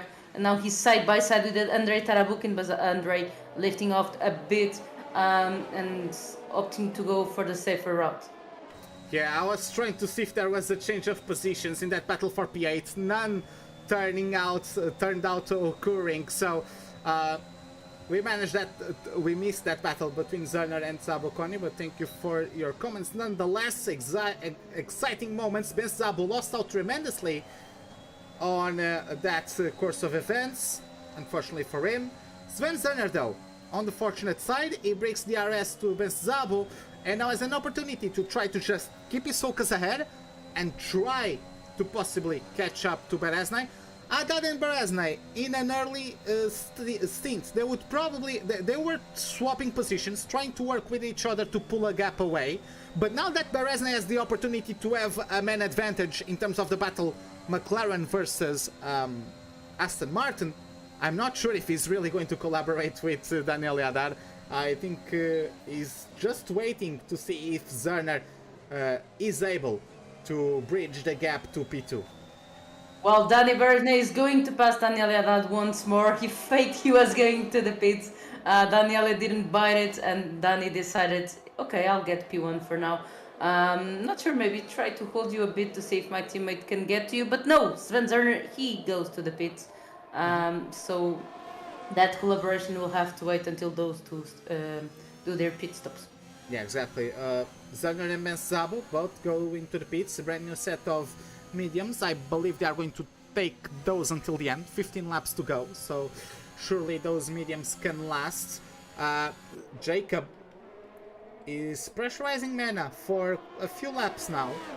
They've had some scraps, but I don't think Jacob has been able to overtake Mena just yet. Oh, and BenQ Szabo with a penalty. Zerner, Oxygen and Szabo have penalties, so not exactly ideal for their aspirations. Norbert Jacob lost out a little bit to Mena, but let's see how that one turns out. Meanwhile, we have Oxygen witnessing or pressurizing BenQ Szabo. Going to have to wait and see how those events turn out as well, that specific battle. Meanwhile, Pablo Armengol pressurizing Doherty, who is in turn pressurizing Andrei Tarabukin. So, interesting battle as well developing. And the leaders going to the pits, Rana. The leaders going to the pits. Daniel Haddad gets a 5-second penalty. Haddad gets a penalty. And my oh my, how disastrous is this to his aspirations. Buki gets a penalty as well. And That's faltering. awful for their ambitions. Yeah, that is exactly what they didn't need to do. Unfortunately, it is what it is, so... But look at that. Sven Zerner is also penalized. But they are in a great position. Did Bereznai also exceed the pit lane speed? I only saw the notification for Haddad. Could you check if he has... I'm on it. Because I see the icon for penalty. Yes, both leaders took a 5-second penalty for exceeding the pit lane entry speed. Zerner, I believe he only has... oh no, Zerner, it's a 5 as well. it's a 5-second as well. So, oh my god. Tarabukin, the group of Tarabukin, Doherty, Besabo as well, they could well be... No, Ben says only 3. Ben says only 3. Exactly, that was what I was going to say. Tarabukin, Zabo, Doherty, Armengol, they could be with the chance of winning this race. They could be within the chance of winning this race. This is amazing for them. Zelenkovic loses out on a battle with Rookie as Rookie gets the RS over him into turn number 27, wrapping up this 11th lap. Doherty with the RS gets past Tarabukin. Will Armengol try something? No, he does not. He's content for now. He was a bit too far to try something. Yeah. Go ahead. No, just that he was a bit too far from the Tarabukin and Doherty at the beginning of the straight and wasn't able to be close enough to get a chance at overtaking at least one of them or maybe both. In the meantime, we have Zelenkovic and El Rookie on a battle of their own right behind this group. 3 seconds gap between Armengol and El Rookie. Those two drivers with 6 seconds advantage from Alexis Morichon, which is who is the last of the drivers in the group ahead of the leaders before, or the net leaders, let's call it that way. Yeah, Mena also has privileged view of an Alfa Romeo sandwich that Buki is currently in at the moment in the battle for P11. This could also become entertaining in a few moments. As we've said, Zelenkovic pressurizing Rookie, and of course there's also the battle between the current leaders of the race. Who are already catching up with Alexis Morichon. Let's see how fast Danny Barasne can get ahead of the Alpine driver. I'm pretty sure he won't try to overtake him before the braking zone, as that would make him an easy target for Daniel Haddad after with the DRS until the first turn. So yeah, he gets out of the track, out of the corner, quite close to the French driver of the French brand, but it won't be enough to avoid Daniele also passing him. So both leaders managing to go ahead of the French driver. Yeah, Modesto Mena, big set inside of Oxygen. They are side by side into turn 1. Looks like the Spaniard could get advantage over Oxygen. He's still going around the outside of turn number 3, and he gets the move done. Great maneuver there. Sorry, Joanna, I noticed that also there was a battle between Morichon and Zerner. What happened? Yeah, Alexis missed a bit his corner and went a wide. Zerner said thank you very much, but then again it was Zerner making a mistake just after that, getting a 3-second penalty on top of his 5-second penalty. That complicates life for him. Yeah, quite a bit. Armengol still being patient. He's letting Tarabukin and Doherty tire themselves out, if I can say that. So things are still going accordingly to plan, I would say, for the number 87. Rookie going on another... Oh! Doherty got overtaken with the RS, and Rookie overtakes Zelenkovic. So, I'm sure that Tarabukin will stop. Tarabukin will? Oh, he's not. I mean, that's the only thing that would make sense for him to overtake before, I thought. He managed... He managed to keep the position, so... That's good, good of him. El Rookie opting, he was already quite close to Zelenkovic, but opting to go to the pits. So I missed the car, but I got the action correct. So yeah, let's see where he manages to get out of the pits. I think he'll drop quite a bit. Yeah, maybe into 14, I believe. He'll get out ahead of both Mercedes drivers, who are having a very, very tough day. Also having a tough day are the Mercedes 15th and 16th at the moment. A Rookie having a battle with Oxygen. Squeezed by Oxygen right out of the pits, and I'm not sure if that wasn't damage to his front wing on the right side. We don't see any damage, but perhaps it could have... yeah, we'll have to wait and see if he pulls off into the pits again to recover some sort of damage. It doesn't seem to me like he has damage. Trying to see his driving, I don't think he's still looking at the inside of Oxygen and all that, so he's still confident. I don't think he has damage. He's showing some confidence there. But yeah, I was going to say Oxygen is facing some difficulties at the moment. because Oxygen was just in a battle with Modesto Mena 2 laps ago and is now 4 seconds away from him. So he really dropped off from that Pookie, Jacob and Mena group. Not sure exactly what happened. Maybe he is the one nursing damage. Pablo Ermengol goes into the pits, just like Tarabukin, just like Zelenkovic. Ermengol will still be behind the Alpine. We'll see. Yeah, Oxygen coming into the pits. So if he has damage, we will be able to understand right now if it changes me.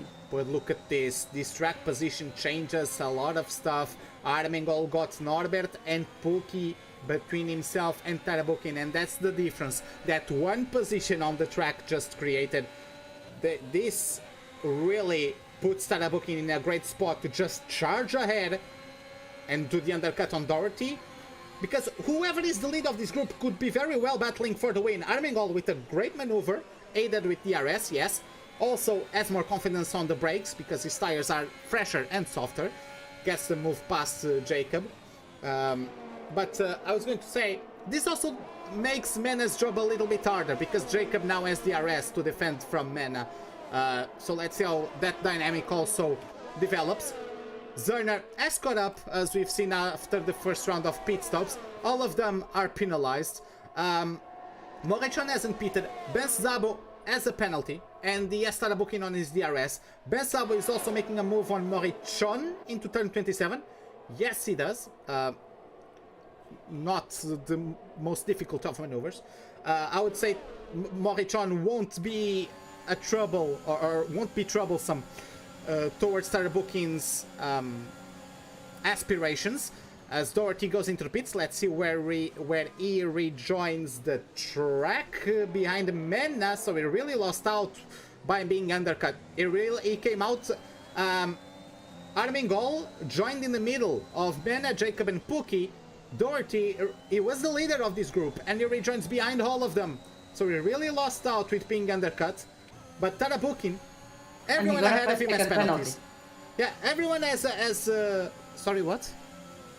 James Doherty has a 5-second penalty. Yeah, so that really does not help him. Tarabukin just got past Ben Szabo with a great maneuver. Ermengol pressurizing Morechon, nothing to come of it just yet. But as I was going to say, Tarabukin is in a position to win this race. As I was saying, whoever was the leader of that group between him, Doherty and Morechon, no, not Morechon, Ermengol, sorry, would be in a prime position to win, and this is turning out to be correct, as we have Ermengol, great maneuver there. As you've seen the difference in speed, Morechon is starting to struggle on those worn out mediums. I believe he hasn't stopped yet. And he got the workout on his hands at the moment. I believe Race bug 3 wide into the straight, the pit lane straight, with Daniel Haddad managing to get P1 before the braking zone. Yeah, Daniel Haddad takes the lead. Sven Zerner P2, Berezne P3. Also, Mena and Jacob get both of them. Doherty gets both of them with the DRS into turn number 1. Great job by Doherty as well. Pablo Ermengol still pressurizing Ben Szabo. And Tarabukin just took about half a second on the trio that are leading the Grand Prix on the previous lap. Let's see, will Zerner stick behind Berezne and try to hold Tarabukin up, giving a chance to Haddad and Berezne to fight it out? This is a very interesting race, because Daniel Haddad has a tough decision to make. He either tries to get the win by trying to run away, or he lets Dani Berezne attack him and get P1 and just follows him without changing positions, because that will make them lose time. And even if he doesn't win, Dani Berezne won't get as many points on him, because the gap between first and second is bigger than the other positions. Yes, exactly. Zerner has a 3-second time penalty on top of the 5-second penalty. Ooh, both McLarens trying to have a look at Haddad. No, both trying to get DRS. Daniel Haddad lifted a bit to try to get DRS, but he didn't manage to get it. Yeah, that was a bit of greediness perhaps between all three of them. All three of them wanted DRS, and this is exactly what Haddad. I don't think he should. I think this is exactly what he was trying to avoid. unfortunately, that's exactly what happens. He ends up being behind the McLarens, and now maybe Zerner and Beresnay swap, and Zerner tries to hold everyone up, including Tarabukin, but Tarabukin is on a charge. He took 1 second out of this trio, especially with their battle into turn 27. Tarabukin is flying into this leading trio, and is bringing up BenQ and Armengol with himself. So we have... Might still be a podium for Armengol. Yeah, exactly. I mean, yeah, that's just the point I was referencing earlier. Like, if they kept it clean, they just had to execute the reverse strategy, and they would be in prime position to get a win and the podium positions.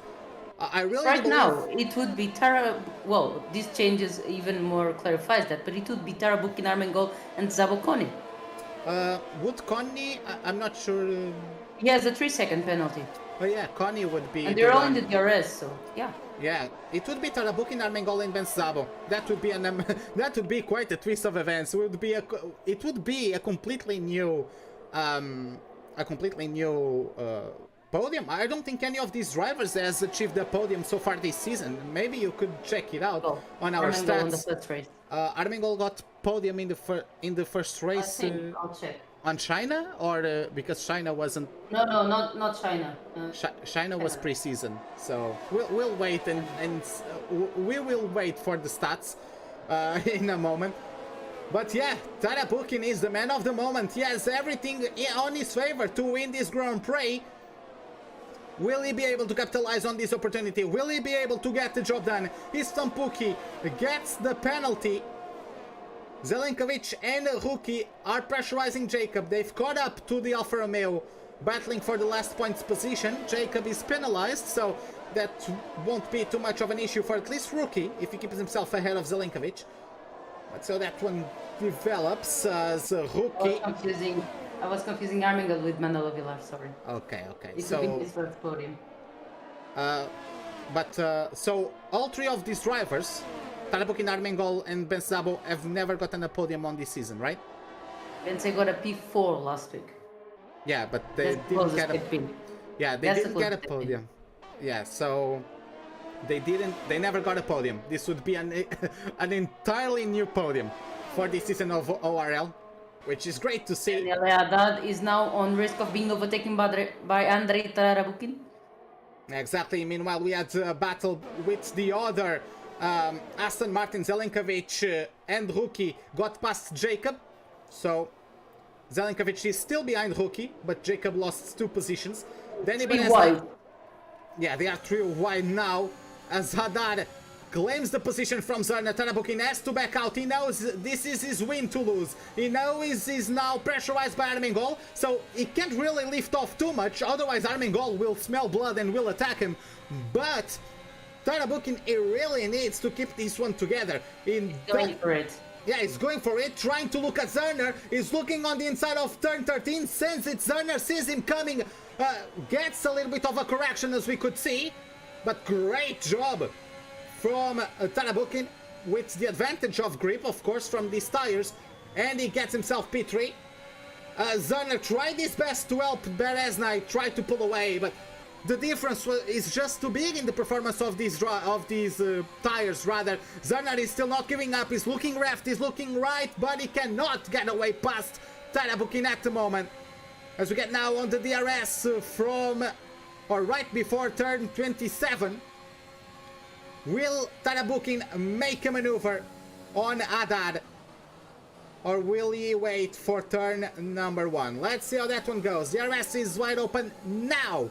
On the back, overtake mode for Sven Zerner, and is closing in. He has better speed at the moment. He looks on the inside, has contact. Haddad is pressurizing Beresnay. This boxes in Tarabukin, who is now going on the inside of turn number 2. Sven Zerner with a mighty switchback. There's contact, but Haddad still holds on to P2. Armengol is witnessing all of this, and he is praying for something to come his way. He cannot capitalize on it just yet, but Zerner trying to be aggressive, trying to do the best he can to mitigate this penalty. cannot though get past Tarabukin. Also a mighty defense from Adar, despite having the outside line into turn 2 and being on all their harder tires, managed to get a very good maneuver, and Doherty comes out of nowhere and overtakes Armengol. Doherty was so far back, but all of this battling has bunched up the pack. James Doherty claims P5, he has a penalty.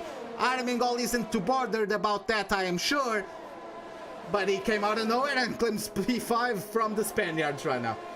Crazy events at the moment. What a movement into turn 13. James Doherty up to P5. Of course, he has a 5-second penalty as well, so that would assure that he doesn't get a podium for now. Yeah, exactly. That would put him behind Benzabo at the moment, and maybe Pookie. I'm not sure how many seconds is the penalty for Istvan Pookie, but it would leave him still ahead of some. Okay, yeah, Pookie is out of contention, but Doherty can still jump Zerner because Zerner has 8 seconds of penalties. Here we go for, what is this, rounds 389 now, as we have Doherty getting on the inside of Zerner. Meanwhile, Tarabukin is side by side with Haddad once again, and now it is the Aston Martin getting boxed in on the inside of turn number 5, I believe this is, and he gets the maneuver done. The camera didn't help me. Doherty gets re-overtaken by Zerner. It wasn't a re-overtake. It wasn't a re-overtake. He overtook Sven Zerner out of the track. He had to give the position back. Okay, so illegal overtake there according to the game.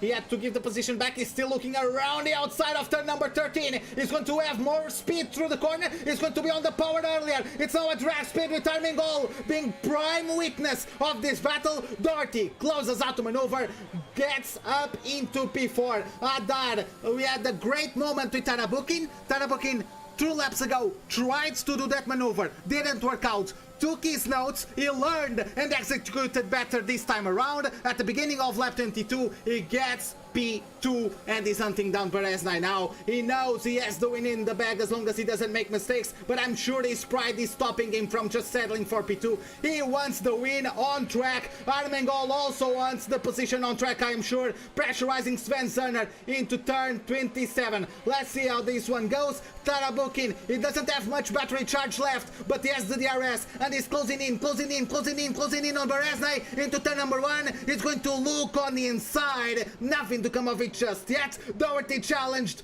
by Tarabukin challenged by Doherty as Doherty overtook Adar into turn 1, and Sven Zerner has to settle for P5 for the time being. This is being a mighty scrap for at least the past 5 laps. Joanna, I would ask you to follow Zelenkovic, who's also pressurizing Mena, but I cannot take my eyes off of this. There's a mighty scrap at the top of the field. Indeed, what a fight that we are witnessing at the top. Quite a bit of a messy mathematics to find out who is going to win this. Looking good for Tarabukin at the moment, but as you mentioned, Zelenkovic, Modesto Mena and Rookie quite close as well. Yeah, exactly. Razovsky not getting, I'm sure he was hoping for a better turnaround. Multiple penalties, he got involved in an incident, broken front wing early on the race as well. Razovsky just claimed another penalty, so really not ideal stuff from him today. Just keep on his chin up, let's see what he can pull off next time around. Nonetheless, Morichon facing issues. He gets overtaken by Andre and by Morichon, so something happened to the other Alpine. Oh, okay, that's interesting. Maybe some issues with his pedals or something, not sure. But nonetheless, we have another round of battle up ahead as we have Adar on the look on the inside of Doherty. It's the same happening between P1 and P2. Armengol still having a great view of all of this as we get into turn number 4. And it is still Dani Bereznai leading affairs with 2 laps to go. We could throw a blanket and it would cover this 6-pack or this 6-car pack. Really? Istvan Pookie is closing in. Both Red Bulls have closed in. I can see them in the background. Both Red Bulls have closed in on this group. So we have an 8-car scrap. Of course, the penalties ensure some of them are not in contention for the win. But this is an 8-car scrap and Armengol has an issue. Armengol makes a mistake and is overtaken by Pookie. Not exactly sure what happened, but yeah, a mistake for Armengol sends him back into P7. Meanwhile, Slot. yeah, go ahead. Go ahead. Okay. Nothing to report, I would assume, between Zelenkovic and Mena, but we do have Tarabukin with Torti all over his back, and Haddad trying to challenge for P3. They are 3 wide now into turn number 27. It's the inside for Tarabukin, challenging Berezne as well out of necessity to try and keep himself ahead of all of this. Tarabukin, will he get the RS? I don't think he will, and he will be swarmed by the trio behind him. He's a sitting duck. Haddad is getting squeezed by Tarabukin, but nothing to measure. They are 3 wide into the run. There's contact. There is contact, and Tarabukin has contact with, I believe it was Haddad, who in turn collides with Doherty, and Benny Berezne. He gets turned by the resulting chaos, and it is Tarabukin with Zerner P2, Doherty P3, Daniel Haddad still right behind him, and this one Puki. They are so close to each other. They're actually touching their front wings to the rear diffusers of their rivals. That's how close they are in this last lap of the Grand Prix. Daniel Haddad on the inside of James Doherty claims P3, despite Doherty being on the softer compound. I would suppose those tires are starting to give up on him. He really put some pressure on those Pirellis, trying to make his way up the order, and they are starting to fail him, I assume. Ben Sabu very close to Pablo Armengol, but nothing to come of it just yet. But up ahead, it's Sven Zerner versus Tarabukin, and they have a gap of 1.5 seconds to Haddad. Tarabukin, he started from P10, Sven Zerner started from P11. This could have been a mighty different story if Zerner didn't make those mistakes with the penalties, and is still perhaps going to cross the line, be the first on track to cross the line. There's also a drag race between Puki and Haddad, but let's see. Zerner is the first to cross the line, but Tarabukin crosses it to take the win of the Saudi Arabia Grand Prix. What an amazing display from P10 all the way up to the top step of the podium. Pablo Armengol with a great job in P2, Besabo in P3, Modesto Mena claims P4, rookie 20 thousandths of a second behind Modesto Mena. I believe this is the first top 5 for the Ferrari driver. Zelenkovic gets ahead of Haddad, then Zerner gets ahead of Berezne, James Doherty. All of those scraps tightened up the field, and those 5-second pit lane speed limit exceedings really took a knock on the results. Doherty only claims a point after of this. Istvan Puki P11, then Kruti, Andrei Razovsky, Jacob Morichon, Oxygen, Domenico Lovece. He disconnected, he was almost lapped, was never in contention, unfortunately, for the Italian driver of the Ferrari. But Joanna, crazy last laps, intense racing action, and Tarabukin from P10 takes the win. What a race from Tarabukin. Just a small note on Modesto Mena. It was a true drag race between the 3 of them into the finishing line, with Mena taking the best, as you mentioned, by 200ths of a second. Really close. It's one of those cases that if the game is not detecting on the right spot, it would have given the position to the wrong guy. Yeah, so it's all smiles in the Alpine garage. Andrei Tarabukin, great performance from him. He had a tough qualifying. He was knocked out in Q2, but he started from P10 due to the penalty from Sven Zerner. Joanna, give us the rundown of the grid. So we have Tarabukin in P1, Pablo Armengol P2, Ben Zabo P3, Modesto Mena P4, El Huki P5, the first P5 as you mentioned, Zelenkovic P6, Daniel Haddad P7, Sven Zerner P8, Dani Berezne P9, and James Doherty P10, the 4 drivers with the 5-second penalty, as you mentioned, dropping quite a bit. Out of the points, Istvan Puki, followed by Patrick Kruti, with the Hungarian, with his Hungarian teammate right behind him, Lukas Razovsky behind the 2 Mercedes, and I didn't manage to quite create the rest of the grid. Sorry. Yeah, exactly. So great action. I really have no other words to describe this. This was a really great race all the way down to the wire, and we managed to have a great performance from all drivers. Even Zerner, he started all the way back from P11 after that penalty. He would have won if things turned out the same without the penalties, but yeah, it's both Tarabukin and Zerner had amazing jobs done today. Of course, the penalties, but a lot of people took penalties, so I'm not sure. Some kind of glitch. Not sure if it was just maybe not as much practice on this track really threw the drivers off, since this is a recent track. Not sure what happened, but a lot of drivers got penalized into that one. So we already have some of our drivers ready to speak to us. Joanna, would like to start affairs? Maybe with Sven Zerner. He actually ended up in P8, but was leading the race right at the end. Sven, good evening. Tell us a Hello. bit about this race. Yes, I think the positions in the end are completely wrong because we all got 5 seconds into the pit, which was a glitch. Okay. So you have to take off like all the 5 seconds. Yeah, I got a glitch already in the qualifying plus 5 places. That gave me P11, and I had to start on use soft. So it made it a lot harder. Could go back. You're very strong at the beginning. A lot of drivers spin and yeah, did a lot of mistakes. And could catch Daniele and Dani. Was gaining and gaining at the beginning, so pace was really, really strong. I decided to undercut so I would be with them, and it worked out quite beautifully. Yeah, in the end I had a stupid 3 seconds, otherwise I would have won. But yeah, sometimes you do shit in front and have to pay afterwards. Mm-hmm. Yeah, exactly.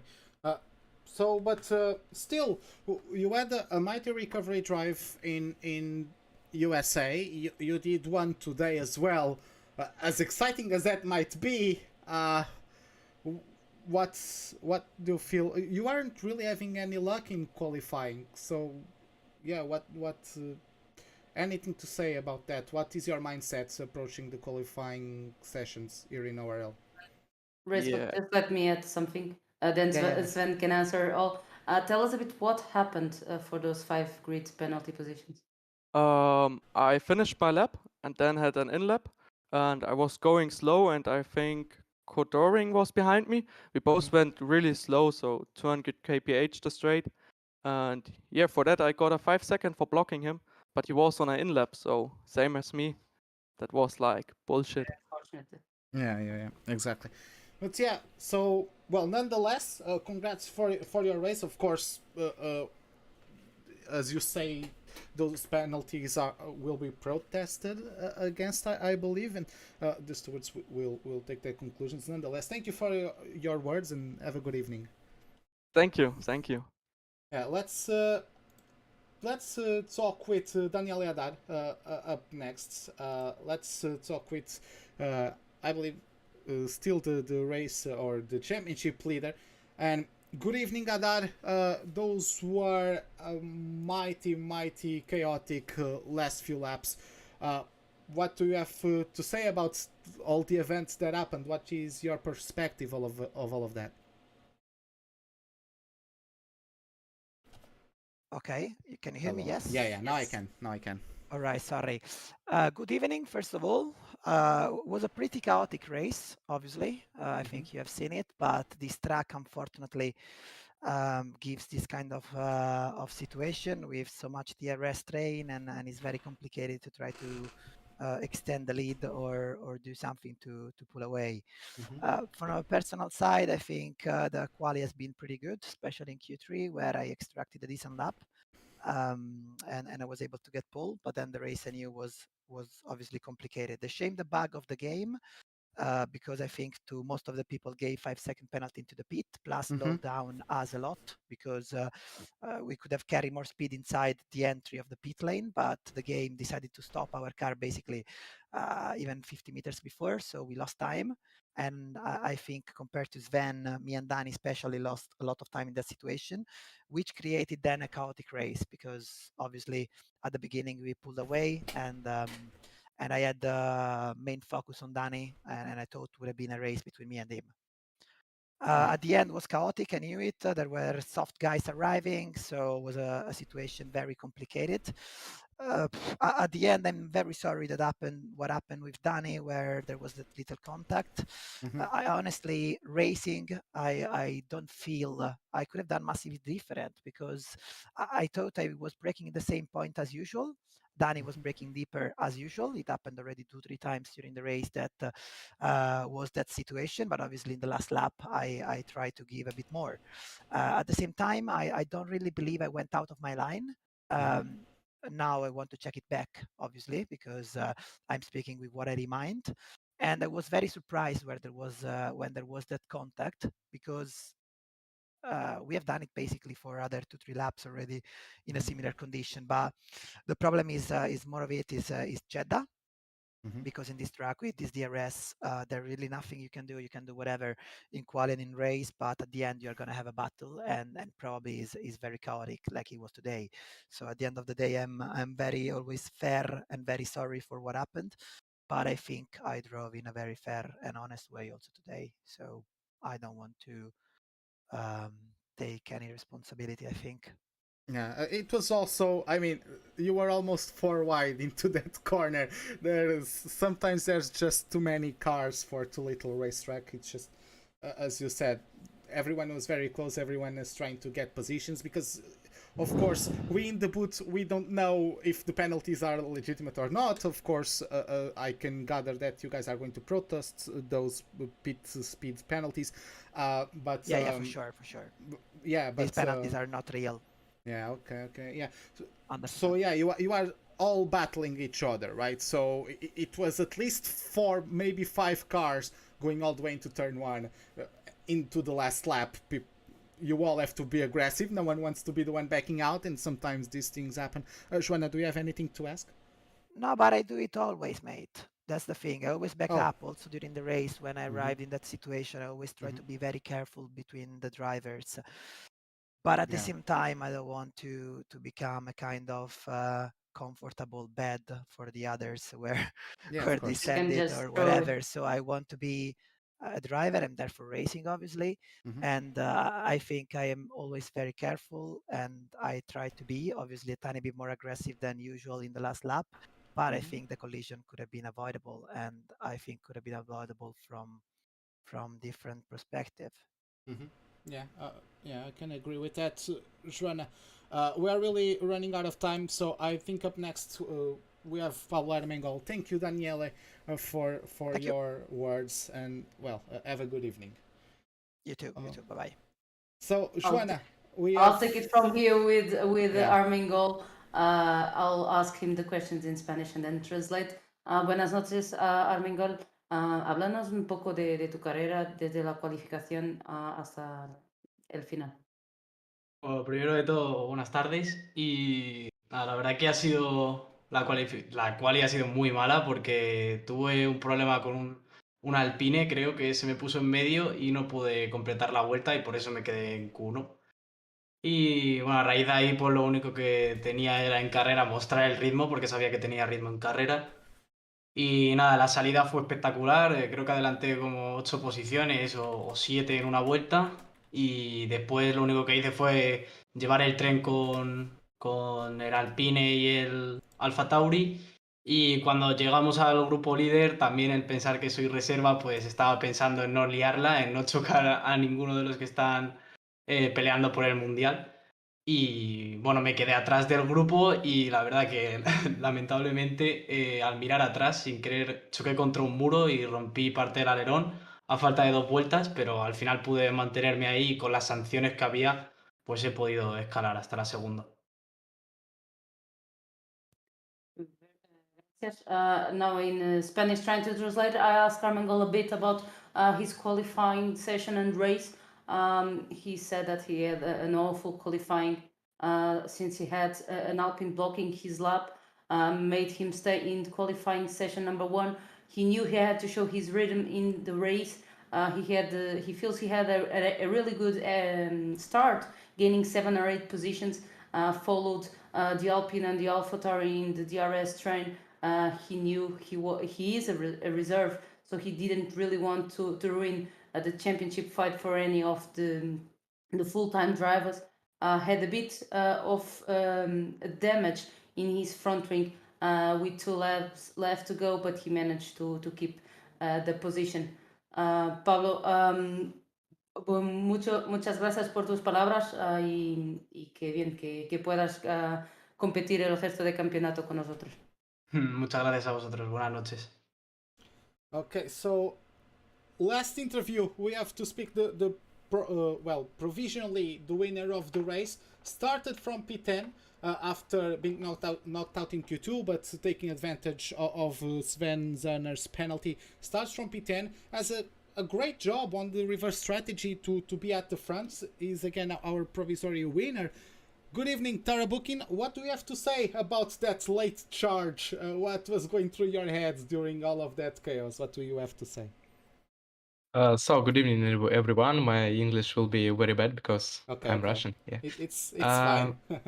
So I ruined my quali too, and yeah, really sorry to Pablo. I ruined his lap in Q1. I think it was me. I think, and alternative strategy is so OP on this track.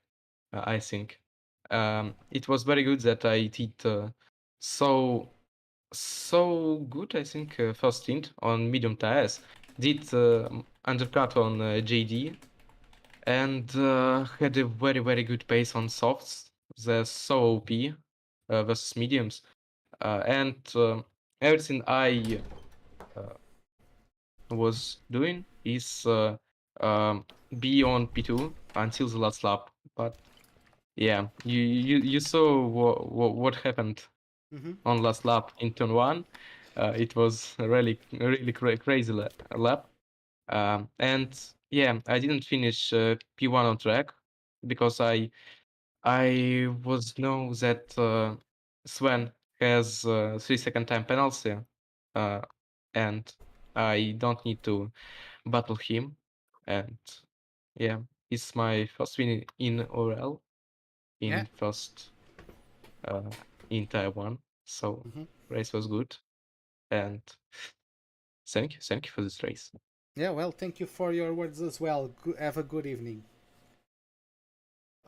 So with that, we get ourselves back in the commentary booth, and thank you to everyone everyone who showed up today and took their time to watch this incredible race. From here, this is Ruben Reis Bagmanha. Alongside me, we have Joana Gaunt Brito in the commentary booth. This is another round of the ORL Mobiuz Pro League. Thank you so much for joining us, and see you all next week. Goodbye.